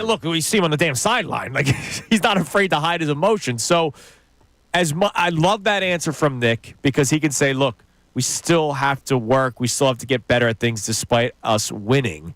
But I'm glad that he also preaches the message of trying to have fun while winning. That was a message after the Panthers game, and I think the players needed to hear that. I think his players appreciate that message in a big way. I do too. Yeah, he's been Nick's been tremendous. You could take a backside kicking from your boss when it also comes along with all the things you did well. Yeah. And here's where we're going, and I think this can easily be fixed. It's the sandwich approach. It's the sandwich. You lead with the good, a little bit of bad in the middle, right. Finish with good. It's an easy way to do it. We had a great sandwich yesterday. Well, burger at Lucky's. Oh, dude, Lucky's, man. Lucky's that hamburger was tremendous. and John and I wore the same thing. It's weird. I always wore the same thing with my wife. Now I'm wearing the same thing as John. We're on the same sort of ordering method. So real quick, I heard this being talked about earlier in the week on the Mike Missanelli show with Billy Sirianni. And I say that jokingly because I don't. But I think Bill's right. He has plenty to say about sports. He does. The Coach of the Year odds came out. The updated version came out the other day. These were courtesy of DraftKings. Kevin O'Connell is in the lead at plus 110. I think you should be running away with it. I don't have a problem with him being I think he should be running away with it. Dan Campbell is second at plus 250. And look, with all the injuries that they have dealt with, I don't blame. And look, they have one of the best records in football. They were in the NFC Championship game last year and they blew a big lead. But of all the but it has nothing to do with this. Yeah, it does. Yeah, it does. When you come in with a loaded deck, and a great team, I'm not giving typically you don't see the front-running teams, the head coaches win that award. I'm not giving you as much credit. But the loaded deck is injured. No, the loaded deck has gotten injured along the way. He's been leading since the beginning of the year. Okay. Sean Payton is third at plus 350. Sean Payton's doing an amazing job. I believe he should be second. Dan Quinn is fourth at plus 550 with the Commanders. I believe he should be third. I'm surprised he's plus 1,200 and not lower, Mike Tomlin. Because what he's doing this year. Yeah, it's a great job, but not below those three guys. I understand. Not above those three guys. Nick Sirianni's not even in the top five. I wouldn't put him. His team is freaking loaded. I know. If you're going into the year, you should have expected this team to win no less than 11. And what was the reason if they didn't? It was Nick Sirianni. Correct. That was the narrative. So they're not going to give him credit for quote unquote putting out his own fires. But what if they finished 15-2? You know what? When you do that. Unfortunately, Nick probably took himself out of any of these conversations. You're probably right. With the clown show stuff. You're probably right. With the getting into fights with fans, with all the stupid decisions against Jacksonville, with the daycare center at the press conferences. He doesn't get the same respect. His year to win it was 2022, and he didn't even finish top three. And that's what was weird. I don't understand why he wasn't top three. Yeah, but no, he wasn't even top three. He was top five, and then he was not a top three finalist, which was weird. Brian Dable, because he doesn't have the level of respect that Brian Dable in 22 was getting the respect because everybody knew that was his offense, his development of Daniel Jones, his things. It goes hand in hand with today's main topic, like the narrative around Sirianni and the narrative around Jalen Hurts. I don't know if they can ever break it, but I'll take the winning as consolation. Okay, right. And a lot of it is absolutely. A lot of it is self-inflicted. A lot of it is look. Nick did this to himself. People don't like the mugging in the camera and the stupid. Look at me stuff. But if he's successful, so often, he should be talked about as a successful I got you, coach. but he makes himself the story so often. I understand, but when it comes to odds, why wouldn't he be in top five? He just makes himself the story too often. All right, coming up next, we reset the show a little bit. We'll check the text line. We have today's headlines with Brendan Gunn. And, John, you know about my ongoing war, and I know you're going to war with me. I'm right behind you. You take the first punch. I'm right behind you. Well, I'm punching a computer screen at ESPN. Oh, that's fine with me. The computers at ESPN have built-in hatred of the Philadelphia Eagles, Johnny. I got to hear this now. They simulated the rest of the season. Hear what happens to the Birds. How does Dallas win the NFC East? I wouldn't be surprised if they did that. Spoiler alert, they don't. It's Kincade and Salciunas on this Thursday morning, 97.5 The Fanatic. Fanatic Sports Update. The Birds look to lock up the division. I'm Brendan Gunn, and this update is brought to you by the Bare Knuckle Fighting Championship. Coming January 25th, the biggest fighting event ever to hit Philadelphia. Knuckle Mania 5 from Bare Knuckle Fighting Championship, Saturday, January 25th at the Wells Fargo Center. Yes, the Eagles look to win the division this coming Sunday when they travel down to Washington to take on the Commanders. Not only that, they look to extend their franchise record winning streak to 11 wins in a row, and they may be getting some reinforcements back as the team opened up the practice window for edge rusher Bryce Huff yesterday. Huff has not played since the last time the Eagles faced the Commanders back on November 14th.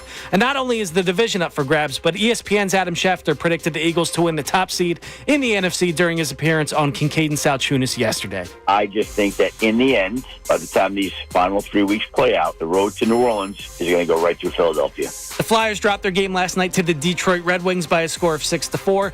Luckily, they don't have much time to dwell on it. They're back in action tonight against the Los Angeles Kings. Catch that game live right here on the Fanatic starting at 7:30.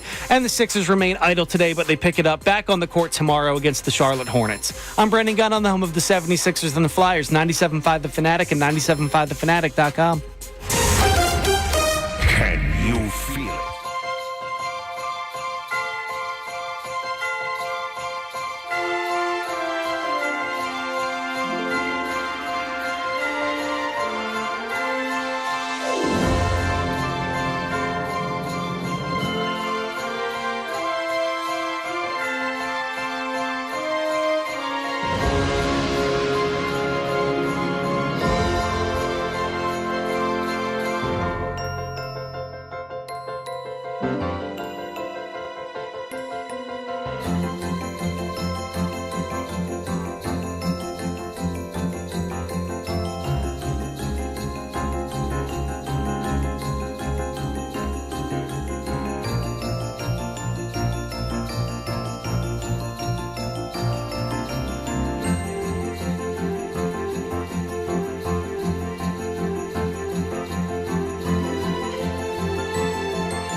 go. Thursday morning. On Andrew's birthday. On Liv Kincaid's birthday. And That's Liv the only Kincaid's one that birthday, matters, too. okay? 21 today. Yeah, that's the fun one. What is 31? 31's great. For God's sakes, I it's great. I feel great. Look, I'm fantastic. And you Closer do. to 40 than 21. Welcome to the club. Thank you, Gunner. Thank There you you so go. much for the kind words. You better watch yourself or you're going to fall down the power rankings. Watch it, Grandpa. All right? I've been having you as the number one BG for a week now. Better watch yourself. You're right. By the Come way, on now. other shows are breaking down that ranking going, who the hell makes that list? No, I do. All right, you it's the go. Salciunas power rankings. Coming up at 8:10, we are going to continue our war, my war that I drugged you guys into, with the computers at ESPN. Now, Kevin Nagandi joins us tomorrow at 9. I'm fine with this will be brought up tomorrow with I'm Kevin. fine with it. Because Kevin is behind enemy lines. He is our spy on the ESPN computer system that always disrespects the Philadelphia Eagles. Okay. There's a built-in hatred of the Eagles in this computer system. There has to be. We'll get into that coming There up in could a be. little Let's bit. put it that way. There absolutely could be. We have today's headlines with Brendan Gunn coming up at 8:05. Again, our topic today, why would Jalen Hurts still not get respect after last week's win? And we're now just at the point where it's if you have an opinion on Jalen Hurts and you're going to stick by it, that's where we're at. It has to be. It has to be. Jalen, look. Jalen has done a fine job. He's done a fine job, and could have been better. Many games could have been better. Absolutely. Sunday was spectacular. But for the people that do the whole, I need to see him win a game with his arm first. Okay, he did it. And honestly, and look, I was again, one of those people that said, I need to see it, right? I need to see it. I saw it. So what did I do Monday? I celebrated. I didn't do, well, I need to see him do it again. They've beaten the Packers. They've beaten the Rams. They've beaten the Steelers. They've beaten the Ravens. I mean, you can't even go with I need to see him beat good teams. The Ravens and the Steelers, one of them could very well end up on Bourbon Street with the Birds. Could very well. If you don't think that Kansas City could be upset in a playoff game, you're not watching. You're not watching. But everybody's penciling in Buffalo, and I just am like, have you not watched their history? Like, they tend to come up short. We'll see. They do. We'll see. I don't know that that's what's going to happen. Josh Allen has come up short, and not necessarily because of him, but because of Patrick Mahomes. Well, he's also had games where he's thrown critical interceptions, right? Too. So. But he's an amazing. Patrick Mahomes is the quarterback where if you make one mistake, he'll kill you. Oh, absolutely. Right, and like quarterbacks make mistakes all the time. I mean, they just run into a juggernaut year in and year out. And I think that's why people are penciling them in because the Chiefs aren't looking like that juggernaut. I'm not ruling out the Chiefs. No, neither am I. There's only one person that's doing it. They're not making it. They're not. Gunner, I'm not ruling out the Chiefs. They are the Vikings from 2022, and they're the Eagles from last year. You can't do that because the Vikings never won anything. The Vikings never won anything. Last year doesn't do anything this year. They're barely scraping by. I'm telling you, but that's Kirk Cousins. Patrick Mahomes could barely scrape by to a Super Bowl victory. The Vikings had no pedigree in 2022. Yeah. This team has the best pedigree since Tom Brady's. I guarantee you they are not going to the Super Bowl. No, you said they wouldn't win one game. Do you want to move off of that? I'll make that bet right now. They're not winning a playoff game, but I'll guarantee that they're not going to go to the Super Bowl. There's a bet and a guarantee. Okay, so there is a bet. We're betting on that one. And I promise you, how about this? I promise you this. If I will give you a chance to win your bet back if you lose. I'm not losing. Okay. Never lost. You sound like Reese Hoskins. We ain't losing. Gunner, look, you can't make me look bad. All right, I keep on saying that you're the number one BG in Philadelphia. I'm here to make you look good. And now you're telling me that the Chiefs aren't going to win a playoff game. They're not. Speaking of BG, it's time now for today's headlines with Brendan Gunn. Today's headlines with Connor Thomas. What do you got, Gunner? Yeah, so it was a big night for us last night. Us Owls, of course. You get the hell out of here. They became the sixth team all-time in college basketball to achieve 2,000 wins. They're up there now with Kansas, Kentucky, UNC, Duke, and UCLA, all blue bloods. And now Temple basketball is up there. Here is our own Ray Dunn's final call from that game last night, who was on the call for ESPN. Throws this one into Durkin to Coachera. Coachera across half court, firing away from three, off the mark. And number 2,000 for Temple comes in chaos for the Owls. Temple did not lead for much of this one, but all that matters is when 0 is on the clock and Temple escapes with a victory at home, 62-61. Seriously, Let's both praise I'm him. so proud of him. I'm damn proud of him. That sounded so professional. It sounded so professional, and he didn't have to do the Gus Johnson puke. Oh, three-pointer. They hold on to win. I'm telling you, Ray Dunn is short for this world with us. What did we hear this morning? There was a game. That baby is a killer. Oh my God. That baby's a baby killer. Oh, It was the weirdest thing. It was on the ESPN overnight. I don't even remember what it was for. It was the weirdest thing. Ray Dunn didn't. The greatest play-by-play guys do not upstage moments. You let the game breathe itself. You let the moment tell itself. Number 2000 comes in chaos. Like that is. You know what's great? That's a great freaking line. And think about Ray Dunn, a Temple guy, a Philly kid, getting to call Temple's 2000th win. With Mark Jackson, I believe, which is pretty cool. Yep, that's amazing. Ray, we love you. By the way, it's a good win over Davidson. No, it is. Nice Absolutely. win. That's a quality win, but they're gonna have to tear it up in conference. Yeah, absolutely. Wow, that was supposed to be without the Owls, but you know what? Shout out to Ray. Us Owls fly together. We love you, except for Ray. Brendan Gunn. Except for Brendan Gunn. No, he's not welcome. He's not welcome in the flock. What else we got? I'll take the other team for right now. Yesterday, Scott Lauber posted an article in the Inquirer where he talked to MLB executives across the league, and they said, in a quote from the story, it said, in an informal survey from 5 talent evaluators from opposing teams agreed that, absent a big move, the Phillies still remain amongst the 3 best teams in the National League. 3 of those voters had them second, only behind the Dodgers. Dodgers and the Braves are better than them. Yes. But I have to see the Braves rotation because I may put the Phil. Right now, I'd sort of put it this. Dodgers 1, Phillies and Braves tentatively together. But last year, the fact that you didn't pull away further from the Braves when they didn't have their best player and their best pitcher. If the Phillies lost Harper and Wheeler for the year, I don't know if they made the playoffs last year. Right. And here's the thing. Let's make this clear. As disappointed as we have been so far with this offseason, none of us are saying they're not going to make the playoffs. And none of us are saying, and none of us, they're not behind the Mets. No. They're not They got behind Juan the Mets. Soto, who's amazing, but the roster is still better for the Phillies. The Mets were hot going into that playoffs series. The Phillies will make the playoffs next year. If they don't make another move, the Phillies will still make the playoffs next season. But it's not about just making the playoffs. We've now reached a point like we are at with the Eagles, like we've been at with the Sixers. It's no longer just I'm happy they're good. It's I need them to be the best. Correct. Or what is this all for? There's a whole different standard, and I refuse to put the Phillies behind the Mets. No, me too. I'm with you. The Phillies rotation is so much better. Yeah, we'll wrap it up with the question of the day. I'll give my little thoughts on it. Why would Jalen Hurts still not get respect after last week? Yeah, and I really think it is the narrative that he came into the league with, and you can carry that over to Nick Sirianni coming in as a head coach. Both those guys were looked at as Hurts was a second-round pick, didn't have the talent. Sirianni was the guy that came out of left field. He wasn't the hot hire that offseason like a Brian Dable. So I think they're behind the 8 ball a tiny little bit where the narrative's always going to be, well, even if they exceed those expectations and then they regress a little bit, that's going to be who they are, is that regression. They're not going to be who they go out there.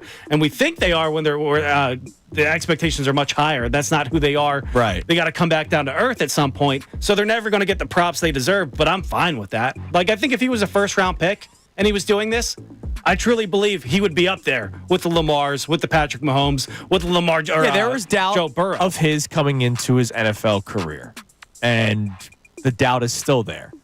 I just find it strange that he does have the game that he has the other day, and people still are moving the goalpost. Well, and again, it's just a patience thing. I refuse to engage with the moving the goalpost crew. I just can't do it. If you're, especially the people who are constantly banging on one point of view, and if it's negative against somebody, and then they show you that they're elite. They show you that they're top of their, and it's like, oh, I'm still gonna. And then I just go blah blah. Well, people like to be right. People do like to be right, and they will stand by it. And then when they're wrong, they'll try to find a reason why but they're not they were right. wrong. That's the thing, is they're not right. Yeah. All right. So good job, Begun, with today's headlines. We are at war, a continuous war. Okay. With the computer system at ESPN. So they did their projection. They simulated the rest of the season, John, on their computer system, projecting the 2024 NFL standings, playoff games, and Super Bowl. So Dallas wins the East. Well, no, they can't. No, they don't have Dallas winning the East. I'm surprised. Believe it or not. But the ESPN's Football Power Index simulated the season. They did 4,393 unique combinations of playoff teams and seeds. The focus below, however, is one specific scenario. Chalk. This is the chalk scenario, according to the Power Index. The chalk scenario meaning favorites win. This is what's going to happen. Favorites win. Maybe not. Because what's the line on Sunday's game? The Eagles? Yeah. They're favored by 4. I think it's 4. The computer system starts off by having the Eagles losing to the Commanders 20-17. Okay, I'm not going to be shocked, by the way, if they lose to the Commanders. Okay. I'm not going to be shocked because I think this game is like Super Bowl type for them. They also made it out where the Vikings lose to the Seahawks. I could see that one. And the Lions winning against the Bears. I think I could see all three of those things happening. Okay.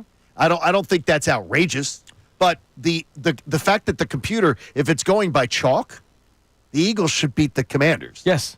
And the Eagles, if they play this game, beat the Commanders, I think, in Washington, this year's Commanders, 7 out of 10 times. If it's going by chalk, they should also have the Eagles beating the Cowboys, correct? They do. They don't? No. What? They have the Eagles losing to the Dallas Cowboys 17-10. Okay, it's the stupidest thing I've ever heard. So the Eagles will only be scoring 10 points against one of the worst defenses in the NFL. And 27 in 2 weeks? Yeah. Ridiculous. So they have them losing to the Cowboys 17-10 and then needing to play in Week 18 against the Giants, and they win 34-17. So bye any bye week. The Week 18 bye, round 1 bye. Now the thing is, I could see that happening. I absolutely because remember, if Minnesota, and this is the scary thing, if Minnesota loses at Seattle, which I think could very well happen, they lose to the Seahawks. Seahawks are right now in a tie for first, but they're behind the Rams because of a head-to-head. They play last week, by the way. Rams-Seahawks. Okay. So they got to keep pace. It's a desperate Seahawks team. They could lose that game. The minute the Vikings lose that game, all the Lions have to do is beat the Bears and beat the 49ers in order to win the division. Okay. Now, the last week, the Vikings would be resting everybody at the Lions. Right. So we have no shot. Now, then you would have no shot. One of the bullet points, the Lions will coast to the number 1 seed. Though it looks questionable right now because of injuries, Detroit's hole in the 1 seed quickly grew stronger in the simulation. Until December 30th, when the 49ers do us the gift. Well, no, not according to this computer system. Well, that the computer is a low. That computer is one of those old ones you have to put on your desktop. Now they continue. All right. Now they go to the playoffs. All right. The Eagles squeak by with their first round matchup against the Commanders. Okay. Squeak by. They have the Eagles beating the Commanders. Where was this at? 30-28. Oh my gosh. Okay. And then eventually the Eagles will get to the NFC Championship game. Oh, so the Eagles win the next week, They beat the Bucs by 2 touchdowns. So your fear of the Bucs, the computer system has them playing the Bucs but winning. The fact that the computer system says they're going to score 27 points in 2 games versus the Commanders and the Cowboys just tells me the computer's screwed. Now, lastly, the NFC Championship game. They have the Lions winning the NFC Championship game, which, again, I'm not like... How bad is it? They only scored 10 points in the NFC Championship. Who, the Eagles? Yeah, 20. Against that beat-up Lions defense. 23-10 is the final score. They score 17 against the Commodes. They score 10 against the Cowboys? Yes. That's the stupidest. Again, I thought that computer ranking thing, I thought the quarterback ranking thing was the stupidest thing you've offered. What data is going into this? That's what I'm saying. Is it taking into account that the ESPN computer system has a war or a hatred, a built-in hatred against the Philadelphia Eagles, and I will not stand for it. There's no nuance to it. Like the Eagles could have scored another touchdown last week, maybe another 2 touchdowns. And they would. Do they take into account the Commanders scored with 8 seconds left? The Ravens scored with 8 seconds left. Like all this data points that are going into it, there's nuance to it that they're not taking into account. The Commanders, Ravens, Rams all scored within a touchdown within the last minute of play. Garbage time touchdowns. Garbage time touchdowns that literally skew everything. And by the way, the Eagles are first in points allowed Eagles could And have they scored still have 14 given up more points on Sunday. Yeah, I understand. But they're first in points allowed. And the Rams, the Commanders, and the Ravens all scored a touchdown within the last minute, garbage time. Yeah, exactly. When the Eagles didn't care. And I mean, it's shocking. Like, does that go into the data? Or is it just pure numbers? I don't know. I'm That's just just telling you. I stupid. think it's built-in hatred. I think there is a weasel in Bristol. Yeah, they have LimeWire That's downloaded like- on the computer, and it's ruined. Yeah, they go, I hate the Eagles, so I'm going to make the computer system hate the Eagles. There's some weasel inside, and I will ask Kevin. I will ask Kevin about that. It could be Bill Barnwell. I will ask Kevin Nagandi about this tomorrow morning. We have to find out if he's doing his spy work inside Bristol, because there is no way the Eagles will be scoring 10 points against the Dallas Cowboys in 2 weeks after a loss. By the way, they have them losing to the Commanders and then following up with another pitiful performance. Like, that's why these computers are stupid. Yeah, that's why it's stupid. We all know human element, human feel. If the Eagles lose to the Commanders, you don't think they're going to go out there and put up 40 the next week? 10? I don't get it. I just don't get it. So are you guys are with me, right? No, totally with you. iRobot. Absolutely. Wally. 10 points? You know, I'm anti-any-robot. iRobot can get it. Wally. Who is the guy? The Iron Giant? Iron Giant. I take that. That guy down. I remember Who? the You Iron don't remember Giant. the Iron Giant? Which one's the Iron Giant? No, I don't know. I wasn't a It's wrestling guy. So. No, it's a cartoon. I thought it was a movie. Yeah, it's a cartoon movie. Yeah. Not A cartoon Not a movie? wrestling guy. I thought it was the Iron wrestling. Giant? I cried That's the watching Iron Sheik. Giant. Yeah. Oh, the Iron Sheik. It was the Iron Sheik. I know George the Animal Steel. Come on, man. I cried during the Iron Giant. Sad ending. Really? At least you think. Don't spoil it. I Yeah, know, the you Rocky V robot, like, they ruined the movie. It was a Rocky IV. Four. Come on, okay. man. Such a Yeah. abysmal. They should honestly. The first was a classic. Won the best film. So was 2. No, Rocky IV is the Dude, best. Rocky 2 was amazing. classic. No, the first was a cinematic masterpiece. And so was 2. That was It was the best film of the year. I mean, best film. It was masterful. But 2 didn't have a fall off. The fall off was No, 2 3, where all of a sudden Rocky Balboa was a scholar. I don't think 2. He's getting that shot. Well, the issue is the ESPN computers never had a Rocky Damn one. right, they never haven't had a Rocky. one. They're all Rocky V. Let's go to Michael in the cell. What's up, Michael? What's up? Good morning, guys. What's up, What's going brother? on? I love the banter going on right now, but I wanted to add this as to why people can't just give Hurts his flowers. I think it's a trauma response. You know, like, I have sisters. I had a sister. She had a boyfriend, and, you know, he kind of did her dirty. So the next guy comes. He's a great guy. Great smile, smart, treats her well. Too good to be true. She's pushing him away. And I think that's what the Eagles fans have done by this time. Like, Hurts has that nice smile. He's performing. He's winning. But he's too good to be true. They got to look for a blemish to make them feel right as to why they don't want to accept him fully. And I think some of this may be true. Some of that may be true. It really might. And it's the same thing with Sirianni. Like, we're looking for things. I guarantee you, if other teams and other fan bases had the winning and the just upright level of the way they hold themselves in the community, and if they had Sirianni and Hurts, they would be beloved. And we would look over the fence like, I don't believe Sirianni. I believe that. I will save that for Sirianni and put Hurts in there because, you know, he does well in the community. He's great. He's not going to get in trouble. There's no off-the-field issues in that sense. But we still can't seem to, like, hold him and say, all right, yeah, this is our guy. This is QB1. We love him. Yeah, I think some of that's fair. Michael. Some of that's fair. Thanks for the call, man. Some of that's fair. I do not believe that other cities would be embracing Nick Sirianni the way that he thinks. No, probably not. I think there are a lot of fan bases that would be not happy. Annoyed. Yeah, annoyed by some of the antics. Yes, of course. by the antics. All right, coming up next, John, you have many different caps. We have Johnny Journalist. We have Logical John. We have German John. You're also Johnny Information and Johnny Charts. I'm going to make you smile today. So John's going to tell you why. You're going to smile in the next segment. I like this. Smiling's nice. No, you're really going to smile. Especially when you're driving into work. That is truth. Why the Eagles finishing with the 1 seed really doesn't matter for this season. Yes. Also, I told you we would get into this. What if I told you that Jalen Hurts could be in the top 20 all-time in a stat come the end of this season? It's Kincade and Salciunas, 97.5, The Fanatic. Fanatic Sports Update. Going for the NFC East crown. I'm Brendan Gunn, and this update is brought to you by Macy's Backstage. Macy's Backstage has amazing deals on all the holidays' most fun gifts. Get low prices even on the day of. Find unique finds in-store only at Macy's Backstage. Find a location near you at macy'sbackstage.com. Off price, on trend, arriving daily. Yes, the Eagles look to win the division this coming Sunday when they travel down to Washington to take on the Commanders. Not only that, they look to extend their franchise record winning streak to 11 wins in a row as well. And they may be getting some reinforcements back as the team opened up the practice window for edge rusher Bryce Huff yesterday. Huff has not played since the last time the Eagles played the Commanders back on November 14th. Not only is the division up for grabs, but ESPN's Adam Schefter predicted the Eagles to win the top seed in the NFC during his appearance on Kincade and Salciunas yesterday. I just think that in the end, by the time these final 3 weeks play out, the road to New Orleans is going to go right through Philadelphia.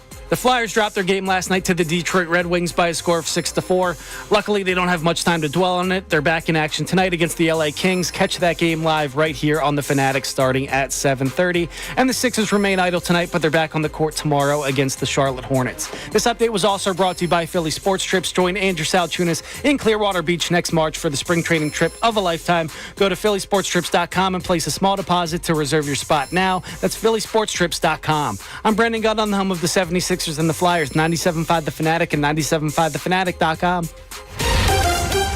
Can you feel it? The Eagles are back.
Kincade, Salciunas, 97.5, The Fanatic.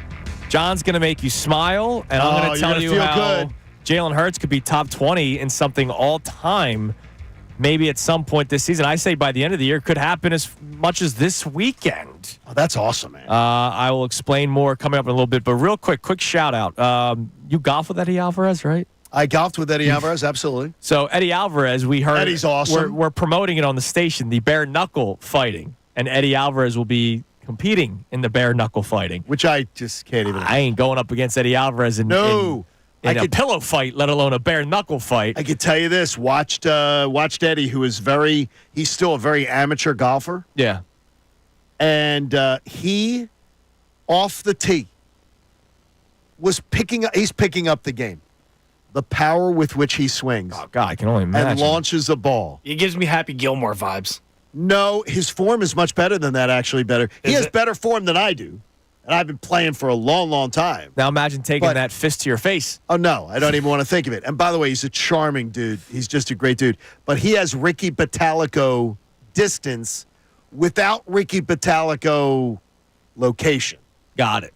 Ricky can come with time. Ricky can drive. I've seen Ricky drive par fours, get it close to the green. So our man Coach Mike, who just called in last segment, up, Mike? that's one of his clients. Oh, really? Because Coach Mike's a trainer. Oh, that's awesome. And so he wanted to give a shout out to one of his clients, Eddie Alvarez. Eddie is a tremendous dude. We're pro Philly, baby. Really good. And if he wants to golf again, we'd love to take him out. All right, Johnny, tell us why the 1 seed is not a necessity and why we will smile because of it. I'm going to make you smile. I promise I'll make you smile. I like this. We only have 4 years of data to work off of. So that's all you got to work off of, because there's only been 7 seeds in each conference for the last 4 complete playoff seasons. This will be the 5th, where only the 1 seeds get buys.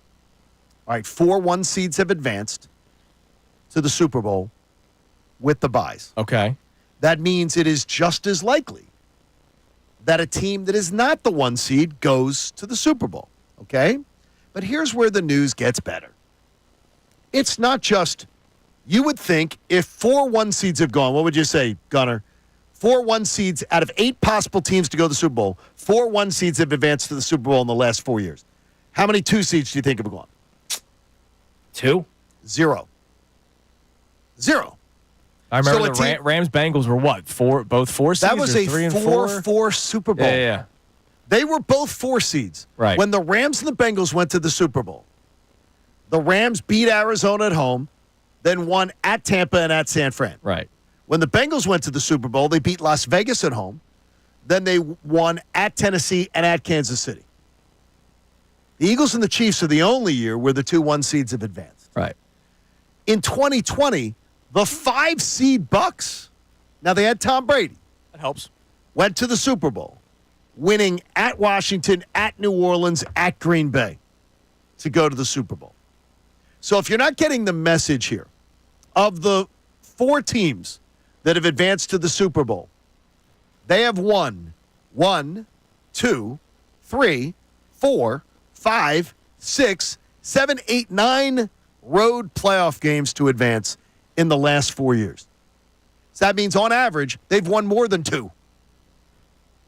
It's not that hard if the Eagles are going to be asked to win 1. Now, the one it's thing. Not. It's Detroit. It's going to be tough. You did just say that no 2 seed has advanced. No, but that doesn't mean anything, because the Eagles are that good. Right. And I think that the Eagles are, by the way, the betting favorite now in many sports books to go to the Super Bowl out of the NFC. But it just goes to show you the average, the half the teams have not been a 1 seed to go to the Super Bowl in this new format. So the bye has meant good to have, good to not have. But overall, the teams that have advanced to the Super Bowl, they've won on average more than 2 road games to get there. The Eagles would only have to win 1. And that's if Detroit wins their game banged up. The Eagles could have a 3 home game scenario to get to the Super Bowl if they're not the 1 seed. I wouldn't sweat the 1 seed that much. I really wouldn't. Okay. As long the only thing, smile on my face. There it is. Puts a smile on your face. Because all those other teams won an average of 2. Right. 2.25, in fact. So there you That go. puts a smile on my face. There you go. Now, Eagles will just have to win one. would you like to know what Jalen Hurts could be in the top 20 for? And forgive me, he actually already is technically tied. Well, if for it's it. Dominique Foxworth, best-looking quarterbacks, Oh, he's probably top 5. If He'd probably be there. According to Dominique Foxworth. he would be there. Or is his wife. Jalen Dominique's Hurts is tied with Josh Allen and Matt Ryan, wife. Okay. 20th all-time for passer rating. Really? Now, the passer rating stat for people that need to know what goes into the calculation.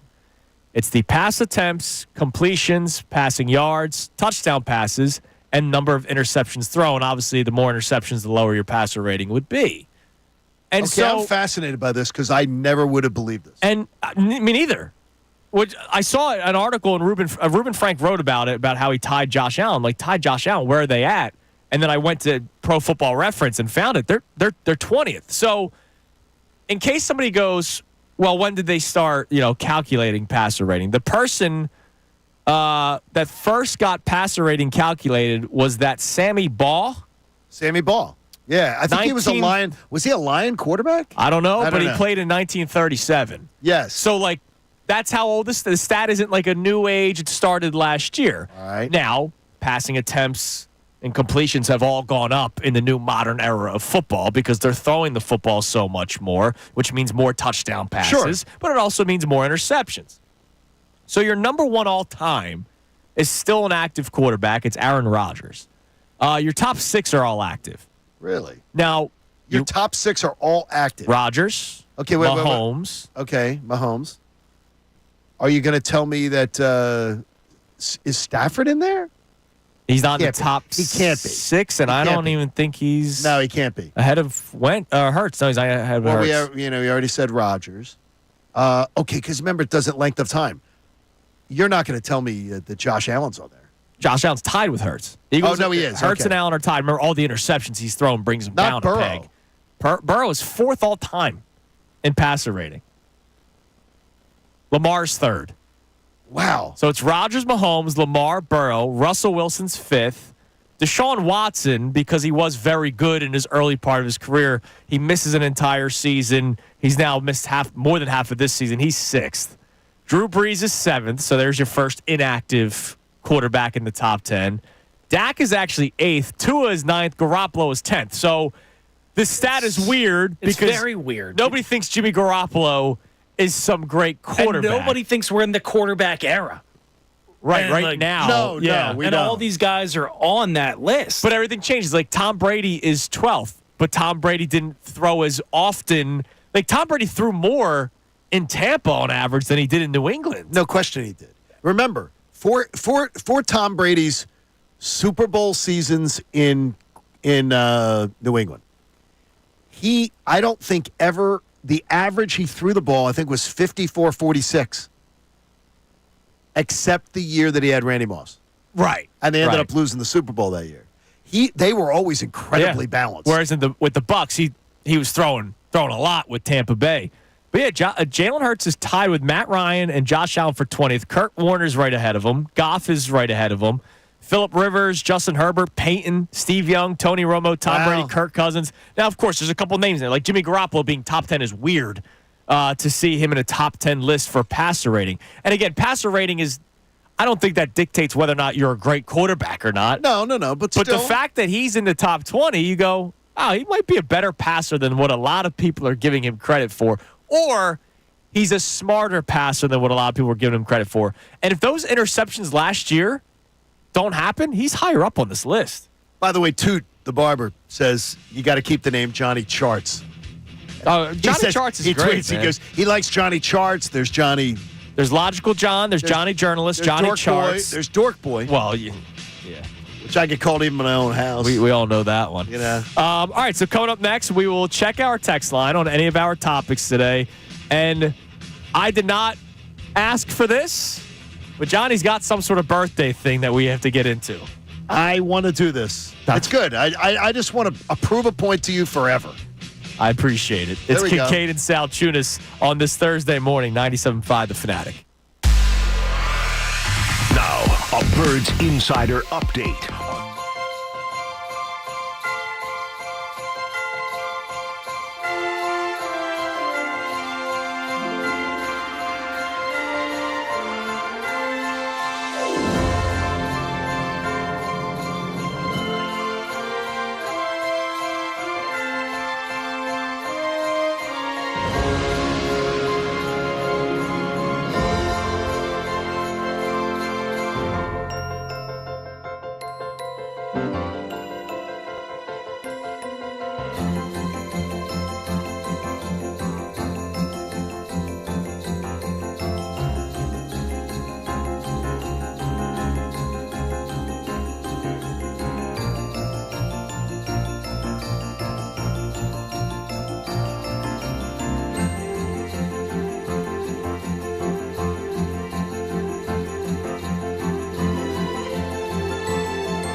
On Kincade and Salciunas, 97.5 The Fanatic. All right, so here's what we're going to do. In the 9 o'clock hour, we will do our Kincade and Salciunas Wawa run, where we each give an order for the Wawa run. And then at some point in the 9 o'clock hour, once we give all three, you will call into the contest line, and the person that remembers all three will win a $50 Wawa gift card. So happy Wawa days with Kincade and Salciunas. Stop in and get a Wawa card, a great gift for anyone on your list, including a teacher, mail carrier, trash collector, as I mentioned, your favorite radio host if you feel the need to, dog walker, babysitter, landscaper, available on a rack at the register. It's available in $10, $25, $50, and $100 increments. And today you could win a $50 Wawa gift card. We've been doing it all week, and it'll continue tomorrow as well. Uncle John threw out the coffee, by the way, that has been sitting on the counter for like 2 weeks. Remember I told you the Baldy story? That he drank the 6-month-old coffee? You told me that. It wasn't Wawa coffee because that would all have been drinking right away. No, the Wawa would have been gone. So there was one of those like cardboard containers of coffee that was brought here. That's good work by you. I don't know if it was brought for middays or if it was brought for afternoons or whatever, but a container of coffee. It sat there for a couple weeks. Yeah, I'm like tired. It probably was growing mold someone in there. just left it there. Here's the clue. We're all working together here. Whatever show it is at this station that can't clean up after themselves, clean up. Thank you. I'm not asking much. Yes, there's only 2 other shows that would have potentially brought the clean up after Even though you sound like a hypocrite, but that's okay. Well, no, I clean up. I mean, technically, there's only one show that could have left it. Really? You think so, eh? What show would that be? Wow. I mean, if you're drinking coffee after 2, you're a psycho. Also, I drink coffee after 2 all the time. Also, the way the desks are arranged, there's one that's there. Oh, so you think middays. You're counting on middays? We'll see. We'll see. Just clean up after yourself. Let's just be courteous of each other. Yes, that's all we got to do. All right, so what are we doing here, Johnny? We are making you making a point. It's Andrew's birthday today. Thank you. Happy birthday to Andrew Salciunas. You know what I just noticed? What? A third of my life has been spent at 97.5 The Fanatic. See, I think that's wonderful. No, it's really cool. And, Now, Lord, today, by the way, Lord willing, half will be when I turn 40. By the way, tomorrow is the official day, 10 years to the day that Andrew began as an intern here. No. No, as training as a producer. Training as a producer. I was an intern 10 years in tomorrow. June. Training as a producer. On the 14th of 2014 was when it was announced that I got hired. So here's what I always say is I say that Andrew Salciunas is a spoiled brat. Yes. You fall into that category, Brendan Gunn, and Connor Thomas falls into that category. And Connor with his family today, and we wish him the best. Yes. I always say how spoiled rotten you are. Well, today I just decided to put it into perspective because a lot of our listeners are dads like me and have lived into their 50s and more and understand what it was like to be an Eagles fan. And then our kids have grown up in the golden era. Correct. And I've never run from that. I said that you were Andrew's first season that he really remembers around, he was 7. That when you really can become a fan. Yeah, we kind of broke 7 that years down old. this morning. The furthest back memories, other than like going to the vet for Phillies games, like a game was you're a fan. Was Sixers-Lakers finals. Right. Like that's when like I remember my dad still doing like shaking me on the couch when they won game Shaq 1. fouled out. Yeah, I still I can picture it in the family room on the couch. I can still picture it. 7. So Andrew at 7. From this point on, he can really sort of understand. Eagles fan, lives and dies with it, may cry when they lose. 24 seasons. Andrew Salciunas has seen 220. By the way, this does not include this year. I didn't include this. Okay. This year does not include it. Andrew Salciunas has seen 228 wins in your 24 years of legit Eagles fandom. You've seen 10 division titles. You've seen 31 playoff games. That's nice. 16 and 15 in those games, but still 31 playoff games. You've seen 3 NFC championships and a Super Bowl title. So I said when I got to the point of Andrew's birthday of 24 years, what did I have at that point? At the same point, why I call you guys spoiled brats. Yes. In those 24 seasons, I had seen 47 less wins. Oh, my God. 181 to 228. 47 less wins. Oh, so you were under 500. I saw 2 division titles where you saw 10. So I'm behind 8 there. I saw a total of 15 playoff games. You saw 31. I saw 1 NFC championship. You saw 3. And you saw the Super Bowl. It was a lopsided. Just think of 47 wins. And by the way, if I went back one more year and then you added in this year, holy gosh. Oh, it's even different. I mean, it's nasty. I got a question for you, John, because you lived through both, obviously. What hurts more, the stinking on ice or getting so close and not necessarily getting that championship? I have received nothing but joy since the day Andy. Oh, my I'll God. tell you, since the day, I'm going to tell you this, since the day that Jeffrey Lurie was hired. Because even though we had a few years with Ray Rhodes where we made the playoffs and the turn was starting, if Ray could just have stayed away from those Indian casinos, you never know what might have happened. And then the hiring of Andy Reid, I have had nothing but joy. You'd much rather be good than bad. And the fact, simple as that. The ultimate pain, though, does it hurt more when you're that close, or does it hurt more to just stink? No, it hurts more to be irrelevant. Yeah, and to just stink.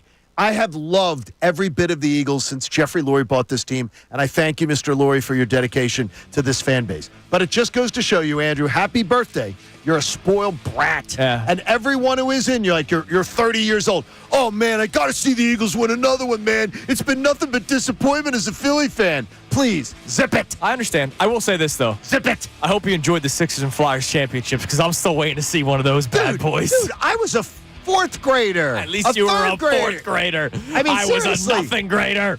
You weren't even a glimmer in your dad's eye. Coming up next, Bram Weinstein, the voice of the Commanders, play-by-play, will be joining us at 9:05 to talk about this upcoming matchup. He's got a lot to say. And 9:35, we'll be joined by our man Michael Westwood of GBIWins.com. He's going to talk about the picks that he has for tonight's game. Nice Thursday night game today between 2 potential playoff teams in the Chargers and Broncos. It might be.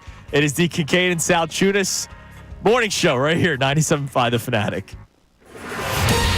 Fanatic Sports Update. The division is up for grabs. I'm Brendan Gunn, and this update is brought to you by PJ Whelehan's Holiday Gift Cards. Buy a $50 PJ's gift card for them and get a $10 bonus gift card for you. The perfect gift card for any sports fan on your list. Happy holidays at PJ's. Yes, the Eagles look to win the division this coming Sunday when they travel down to Washington to take on the Commanders. Not only that, but they look to extend their franchise record winning streak to 11 games in a row. And they may be getting some reinforcements back as the team opened up the practice window for edge rusher Bryce Huff yesterday.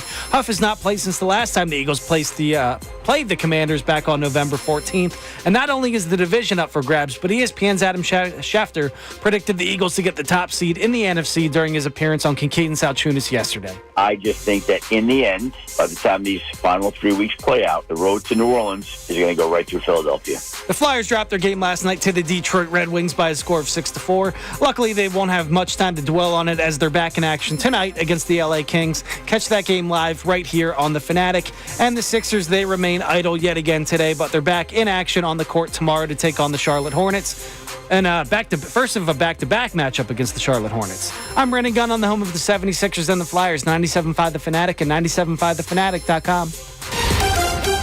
Ricky Batalico. This defense is the best defense in the league.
a.m. on Kincade, Salciunas, 97.5, The Fanatic. All right, Gunner, you are in for Connor today. We will have you start our Wawa order. Throughout the 9 o'clock hour, we each, Brendan, John, and I, will give you a item from Wawa. That will be our Wawa order. And if you remember all three and be the first person to get the answer right, you will win a $50 Wawa gift card. There's nothing better than a Wawa gift card for the holidays. Send your team or coworkers an e-gift card and treat them to Wawa instantly. Plus, you can personalize it in minutes, send in seconds. So, Gunner, the floor is yours. What's the first menu order, the first item on the menu that you're ordering? Yeah, it's an item I usually get when I get out of here after the show. It's going to be the ham and cheese with spicy mustard bagel melt that they have on that rack where the sizzlies are. About. I get that every day around 11 or so when I get out of here once a week or so. I love it. It's the best. So that's my item. One more time for the people. The ham and cheese, spicy mustard, bagel melt. All right. And John and I both lost because we thought you were going to go donut. Yeah, we thought you were going donut. We both Homer Simpson. lost. We thought you were going to channel your inner Homer Simpson. Can't go wrong with that. So before we get to Bram, because Bram Weinstein, the voice of the Commanders, will be joining us coming up at 9:05. Bram Weinstein is such a interesting character. It's going to be fun. I forgot this story that John has, Brendan. So 14 years ago today, obviously my birthday's today. I turned 17, and it was the day of the miracle at the Meadowlands. So imagine, like, that's my birthday. The third miracle of the Meadowlands. Right. So I'm watching Deshaun Jackson return a punt, because I love the Eagles so much that was like, hey, what do you want? What do you want to do for your birthday, kiddo? Watch the birds. Like their 17th birthday. They're playing on the Eagles. Like that's you were born that way. That's what I want to do. And imagine, like, on my birthday was when they have that comeback. So I share the same birthday as one Liv Kincade. What happened, John? I left the sports bar in Atlanta where the Philadelphia Eagles club meets, where we would have around anywhere on a big game, like a Giants game, we'd probably have 110 people. And that's when the Giants were good. 120. For a bad game, we might have 60, 70. And I had to leave, and when I left, it was 31-10. But why did I have to leave? It was my daughter's birthday. Yeah. And Christina felt it was important. The birthday party had to be on her birthday. On a Sunday. On a Sunday. And we were at the American Girl Cafe. And I had the dolls? The dolls. The American Girl Cafe. So all the 7-year-old girls are bringing their American Girl to come to dinner and eat dinner with them and put them in the high chairs and everything. And I am sitting at American Girl Cafe and I walk in and get situated. It's 31-17. Wait a minute. It's 31-24. Brent Selleck. Here's the problem. At the American Girl Cafe, they don't have a TV. Oh, they don't? To put on the football game. And it was before. This is 2007. The TV stuff on your phone wasn't there. Yeah. So all you could do is watch for score updates. It was horrible. And it probably took forever for the score update to load. I did not see any of the amazing comeback till after the game, till I got home. That sucks, and by the way, you think about where were you on your 10th birthday? Well, when you were on your 10th birthday, the Eagles were cruising towards a Super Bowl as the top seed, and Terrell Owens broke his leg. I was probably wearing my T.O. jersey when and you were that happened. 10. I probably was wearing my T.O. Something jersey. about your birthday and my daughter's birthday has been cursed with the Eagles. Well, the comeback was not a curse. It was just cursed that you didn't get to see it. Yeah, it's a curse for me. Yeah, well. I'm just saying, good. They're not playing any games. It's not the Philadelphia Kincades over here. It's not T.O. getting his ankle snapped. I look at the schedule. I look at the schedule every year and see if there's a game on December 19th. Oh, dude. Yes, it just is one of those like PTSD things. All right, not fun. Let's head to the Comcast Business Hotline, where every day in business is a big day. Let Comcast Business help you move forward with what's next. Johnny, tell us a little bit about Bram Weinstein. Bram Weinstein's a really, really talented broadcaster. He's the Commanders broadcaster. You might know him from SportsCenter fame. But, I mean, look, he's the Commanders play-by-play guy now, and he joins us on the Comcast Business Hotline. Good morning, Bram. Hello, my good friend, John. How are you today? It sounds like, it's like you're sitting here in an unlikely season. This is not what anybody expected of Dan Quinn and the Commanders, even though I thought before the year you guys were going to be sneaky dangerous as far as like could potentially upset the Eagles or something like that. You guys are more than sneaky. You're 9-5. It's looking good. Yeah, it's been a great season. Obviously, I don't know I wasn't really sure. I don't think anybody down here was even really sure because it was all new. And when I mean like all new, like beyond all new, like the ownership might as well be new. I know it was their second year, but they, finally changed things.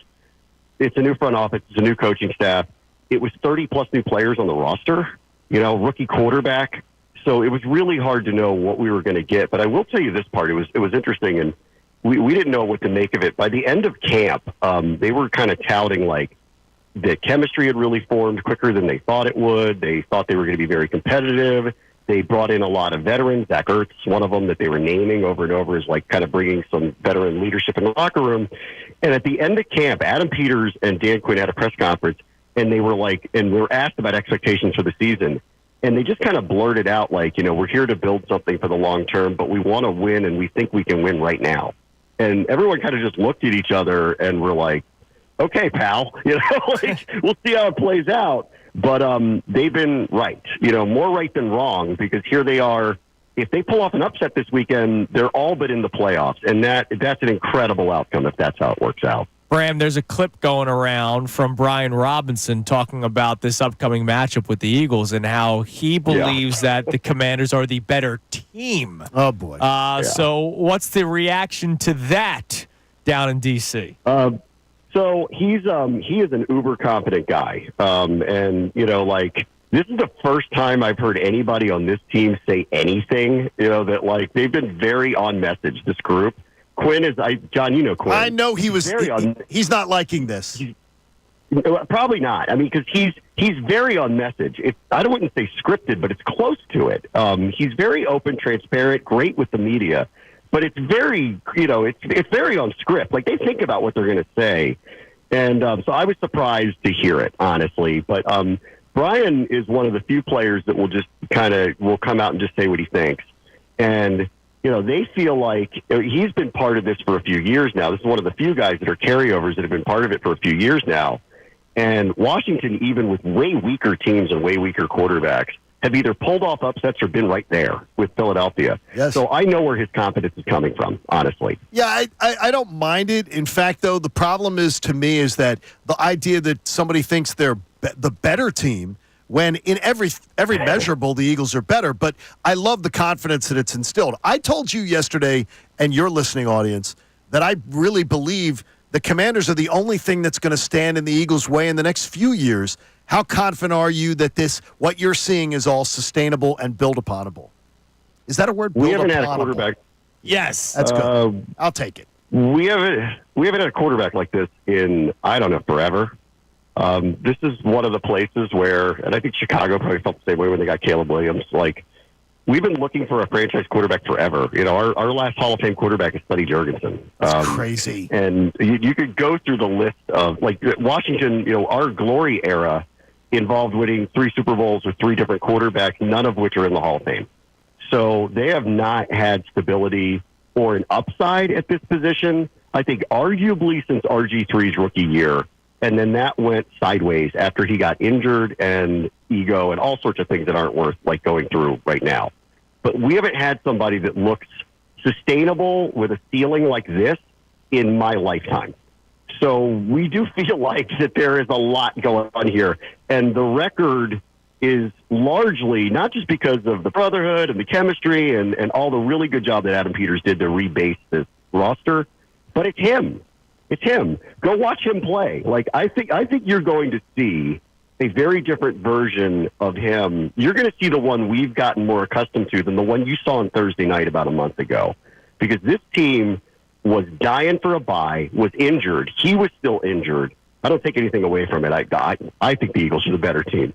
So, I don't take anything away from it. But I think you're going to see the more healthy, vibrant version of Jaden Daniels on Sunday than the one you saw about a month ago, which has become the norm for us. And if that's going to be the norm, and this is what his first season is, then this is a rocket ship that's about to take off. Speaking of Bram Weinstein on the Comcast Business Hotline, the voice of the Commanders, Bram, I'm going to ask you to use your ears outside of the locker room. What are Commanders fans saying about this upcoming matchup? Because we talked about this earlier in the show.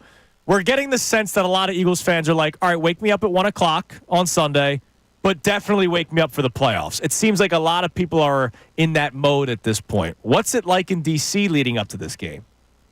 So I think it's really interesting. I'm not completely standing behind what Brian Robinson said, but I think Washington can win. And I don't know that I would expect them to, but I think they can. And a lot of the talk down here has been, and I think it's just excitement for the season and double-digit wins, which is rare. Down here, they haven't won 10 games in 12 years. That's amazing. It's rare. Yeah. It is amazing. Like, it's been rare that they've had seasons like this. And so I think some people are so kind of caught up in just the, oh, my God, they're going to get into the playoffs. Oh, my God, they're going to have 10, 11 wins. A lot of their games are really exciting. I think they're just kind of, they keep saying things. I keep hearing things like, well, if they just win one of the next three or definitively two of the next three, then this game this weekend doesn't matter. And they easily could because they get the Falcons and the Cowboys to end the season. And it's very possible that they could win one or both of those and get in. And I've been sitting there like listening to this going, if they win this weekend, it's a message to everybody in the NFL and they get in too. So I'm a little on. I like what Brian Robinson said. I don't know that I agree that this is the better team, but I like what he said because I feel like just how you guys are like waking me up on the playoffs roll around. There's a little bit of that going on here, even though Washington hasn't qualified yet, which has kind of neutered a little bit of this matchup, even though I think it's a massive, massive show me moment for Washington. Like their record includes good wins, but when they've played teams that are literal heavyweights, they haven't beaten any of them yet. So I'd like to see what happens this weekend. Bram, what are they better at? Do you believe that we'll see on Sunday? What are they better at than they were that November night at the Link? A couple things. Their offensive line is a lot more healthy than it was that night. So that's number one. And Jaden's healthy. And also, that was one of the nights, I think, where after whatever Philadelphia did to kind of limit Terry McLaurin, the backlash to Cliff Kingsbury, and there hasn't been a lot of it this year because the offense is top five. So it's hard to argue with a rookie quarterback. They have a top five offense. It's hard to argue what they're doing. But off of that one where the passing game was entirely neutered, there was a lot of screaming and yelling about they need versatility with McLaurin moving around. They've done that. They don't have prime secondary targets, and I think that's something that's going to be an upgrade in the offseason. But they have found a way to get the ball to a number of different players. So I think you're seeing that as well. I think largely you're going to see a healthy Jaden Daniels. And if you really, everything's been overlooked about the Saints game this past week because of the way it ended, where the referee screwed up the clock and the Saints scored late and they could have stole the game. And so all the headlines about it were Washington got lucky. If you want to do yourself a favor, go watch Jaden Daniels play in that game. He had 5 to 8 unbelievable mix of Josh Allen, Lamar Jackson plays that separate him, where not only is he the rookie of the year, I think he's a top 10 to top 5 quarterback in the league right now.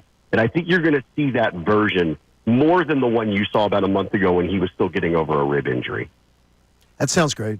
That makes my Sunday afternoon more agita. That's all I need to hear. Hey, Bram, enjoy the rebirth. And honestly, I have a feeling we're going to be having many debates and conversations in years to come. I don't wish you any luck. Doing this in a month.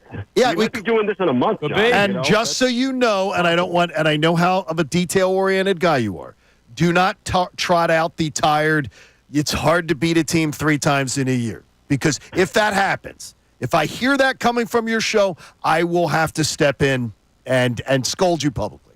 So just so you know, because it's not hard. It's not hard to beat a team 3 in a row. You were mentioning before I came on, you were mentioning T.O. and all that stuff, which feels like eons ago now. That's I'll amazing. Go way beyond that. I was a kid who went to the vet to watch the Redskins beat the Eagles in the playoffs, and I think which is the one and only time that they've met. Buddy Ryan. It was Buddy Ryan, yeah. 1990, maybe. It might have been the game. It might have been the game that. It might have been 92. It might have been the game 92 that got Buddy Ryan fired. Wow. Might have been the game that got him fired. So you already were getting coaches fired back then. So that's right. That's always good. Thanks, Bram. Have a good holiday, man. All right, guys. See you. Thanks. You too. There he is, Bram Weinstein on the Comcast Business Hotline. Now, you just brought that up, the narrative. So we need to talk about this.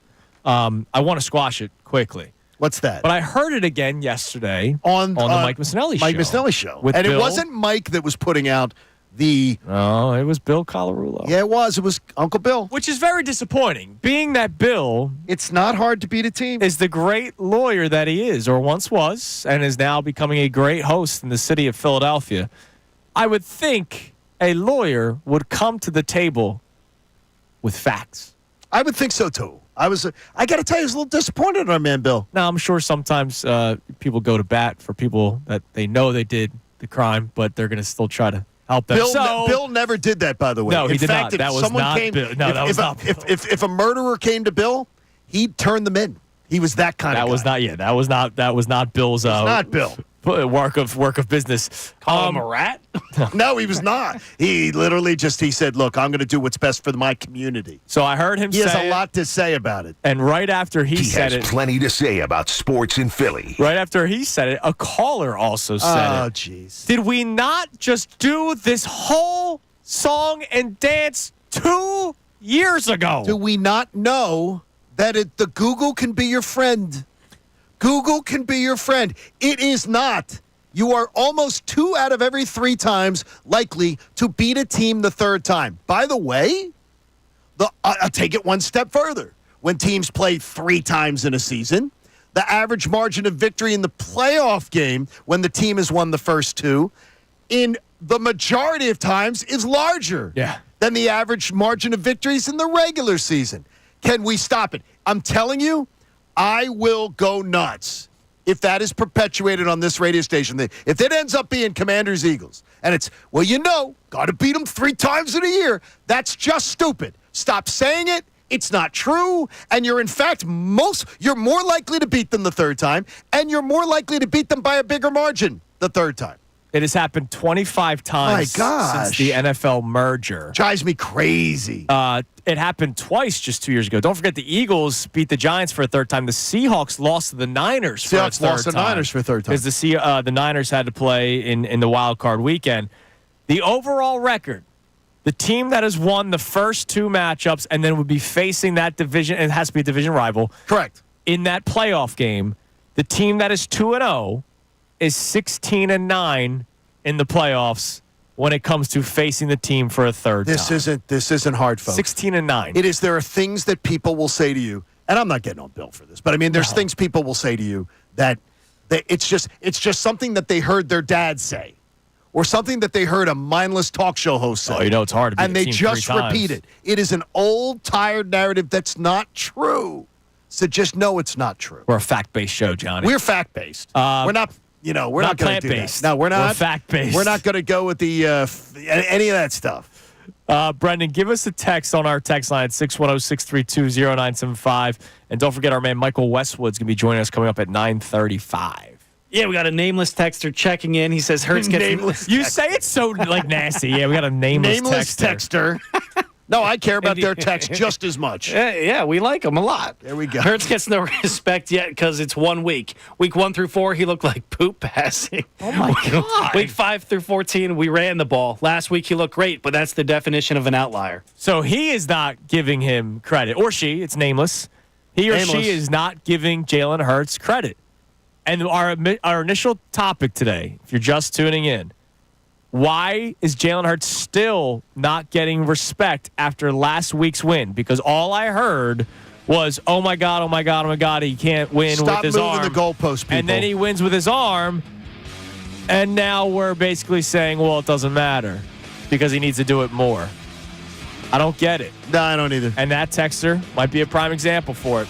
You can text in. You can call in 610-632-0975. We'll check more as the show continues, but also Michael Westwood from GBIWins.com. He's going to be joining us coming up at 9:35 to talk about tonight's Thursday night matchup between the Broncos and the Chargers, 2 teams still fighting for playoff spots. It is Kincade and Salciunas, 97.5 The Fanatic.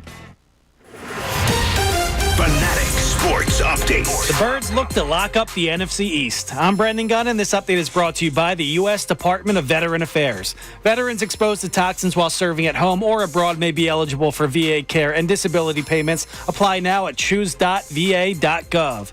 Yes, the Eagles look to win the division this coming Sunday when they travel down to Washington to take on the Commanders. Not only that, but they look to extend their franchise record winning streak to 11 wins in a row, and they may be getting some reinforcements back. The team opened up the practice window for edge rusher Bryce Huff yesterday. Huff has not played since the last time the Eagles faced the Commanders back on November 14th. And not only is the division up for grabs, but Adam Schefter predicted the Eagles to win the top seed in the NFC yesterday while he appeared on Kincade and Salciunas. I just think that in the end, by the time these final 3 weeks play out, the road to New Orleans is going to go right through Philadelphia. The Flyers dropped their game last night to the Detroit Red Wings by a score of 6-4.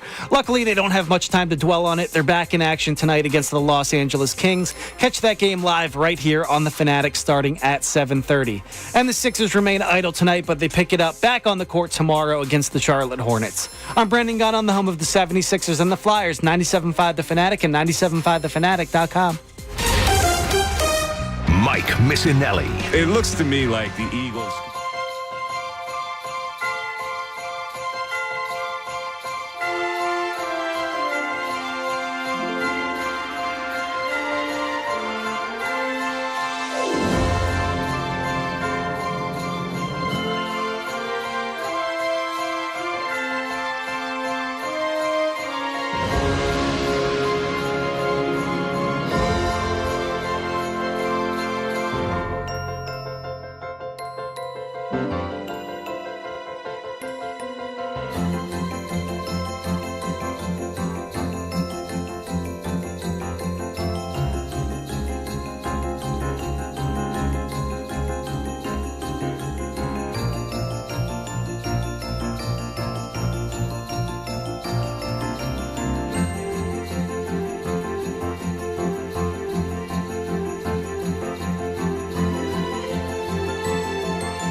It's 97.5 The Fanatic. We're going to be joined by our man Michael Westwood coming up momentarily. Johnny, give us our second order for the Wawa run, the Kincade and Salciunas Wawa order. Happy Wawa Days with Kincade and Salciunas. Gift cards are great for grabbing something while you're on the run at your local Wawa.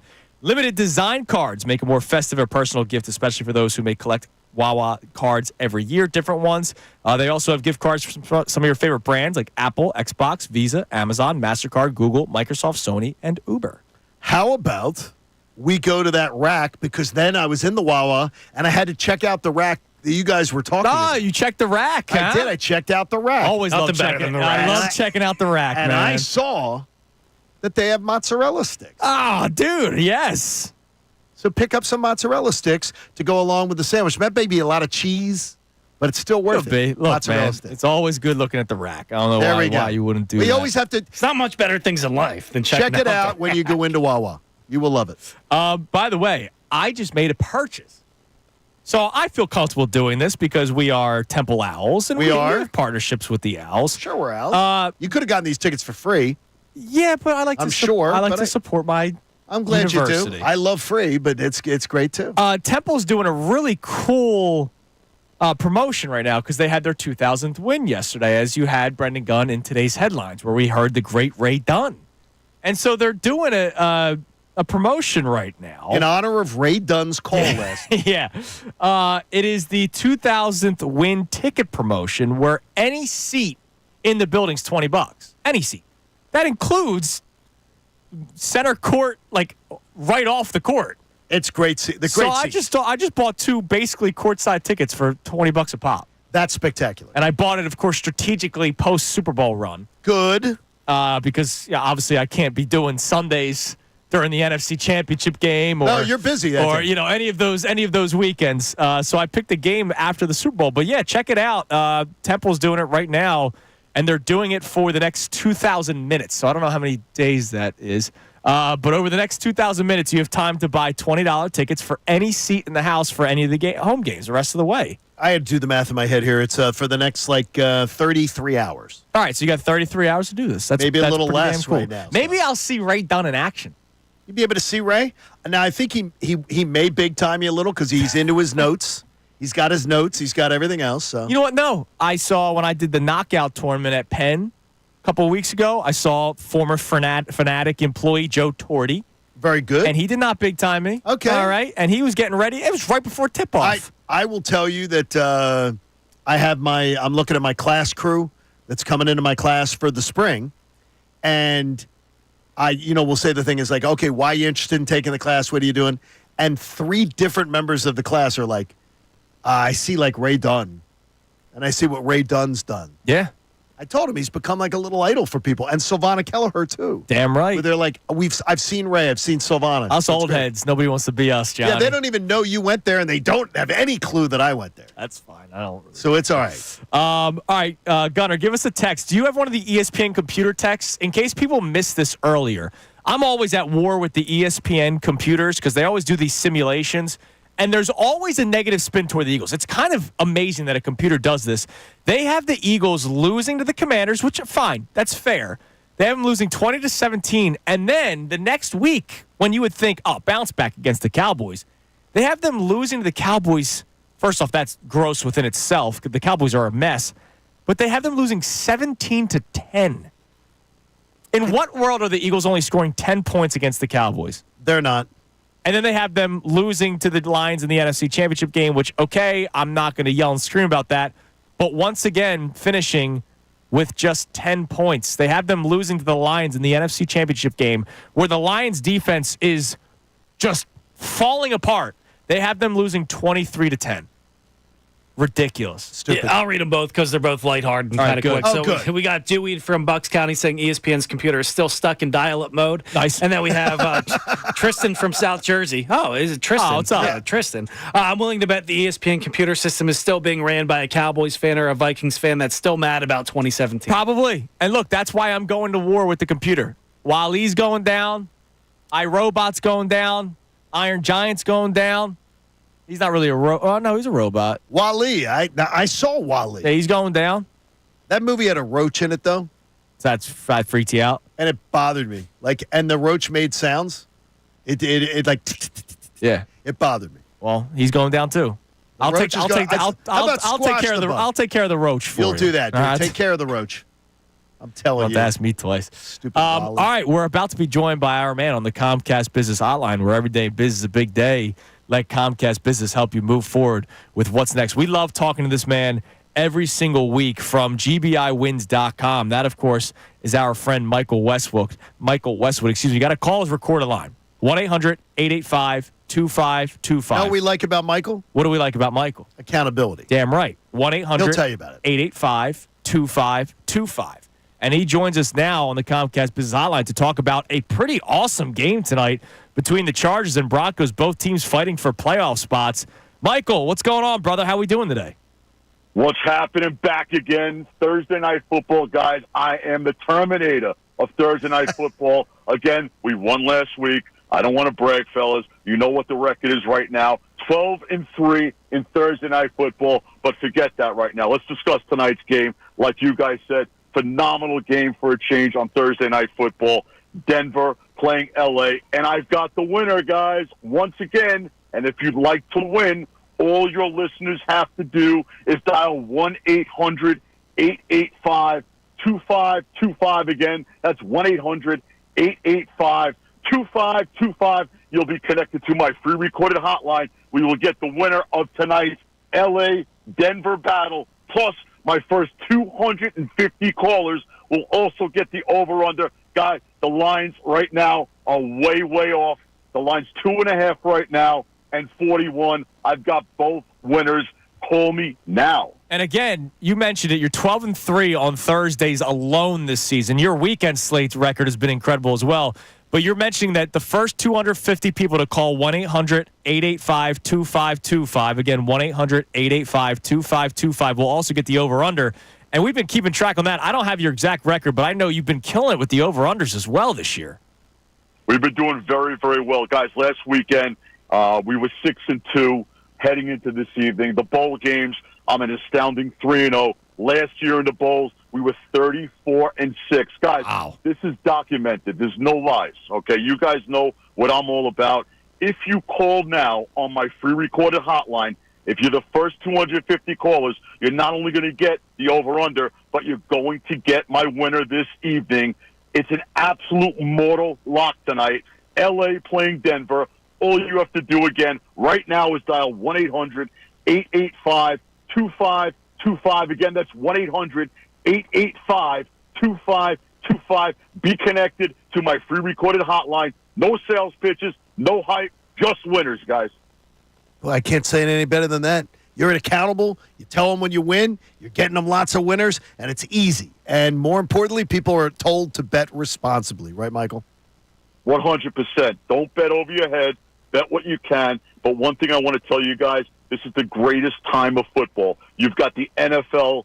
They're on fire right now. You've got college. You got the bowl games. You got the playoffs starting tomorrow, guys. You have to get involved with me. Tonight is free. Thursday night is always free on me. Once again, if you like what I'm all about, if you like my 2-0 this evening, you're going to get everything I have through the bowl games. It's free. It's on me. Once again, all you have to do to get my information this evening, dial right now, 1-800-885-2525. That's 1-800-885-2525. Be with the Terminator this evening. Now, real quick, because people are probably wondering, well, what do you mean everything's free? Everything's free. You do have a plan that people can pay for, and it's a successful one at that. Can you tell the people a little bit more about it, Michael? No doubt about it. Great point. Again, I don't want to throw a sales pitch at you guys and tell the general public what I charge. I want you guys to get on my free game this evening. I want you to make money this evening with this information, and I want you to call me tomorrow. If you like what you see this evening, give us a call. We'll explain to you how my program works, what its fee is. You'll be all about winning. The bottom line is this: tonight is what I'm keying in on. Again, tomorrow, is another day. Tonight is big. Get on the game tonight. Make money this evening. Give us a call tomorrow. Again, 1-800-885-2525. You can call us immediately. It's a free recorded comp line. How about we do this, Michael? How about we call you tomorrow? How about we talk to you again tomorrow at this exact same time? Because it is bowl season. It is, the final couple weeks of the regular season. This is one of our last chances to really try to make some money. So how about we call you again tomorrow on the air?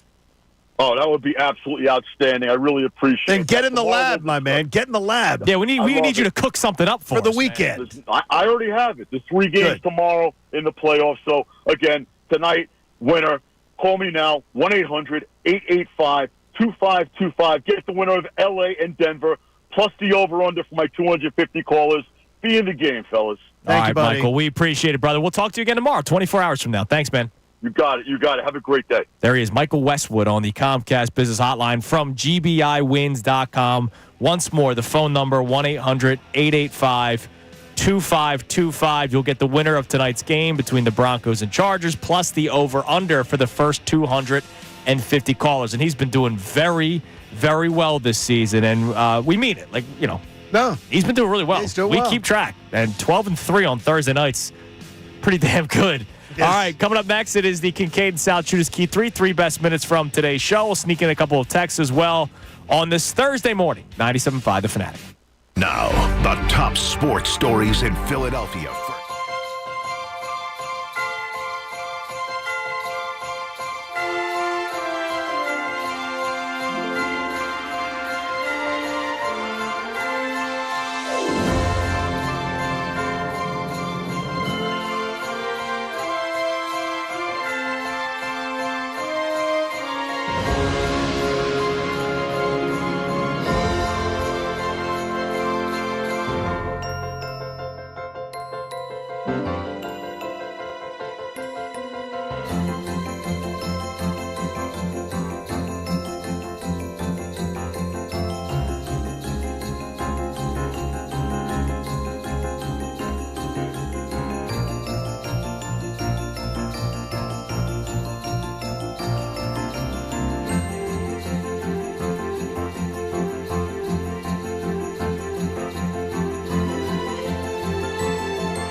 11 on Kincade and Salciunas, 97.5 The Fanatic on this Thursday morning.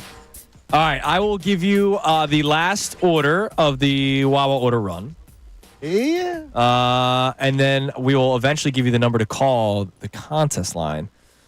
So you guys went savory. Not that I will expose what you guys gave. So I got to go sweet, in my opinion. Okay. How about, you know what? I haven't done this in a long time. How about like just a vanilla milkshake? Wow. Just a vanilla milkshake. Simple. That's simple. Simple. It's probably delicious. It's definitely delicious.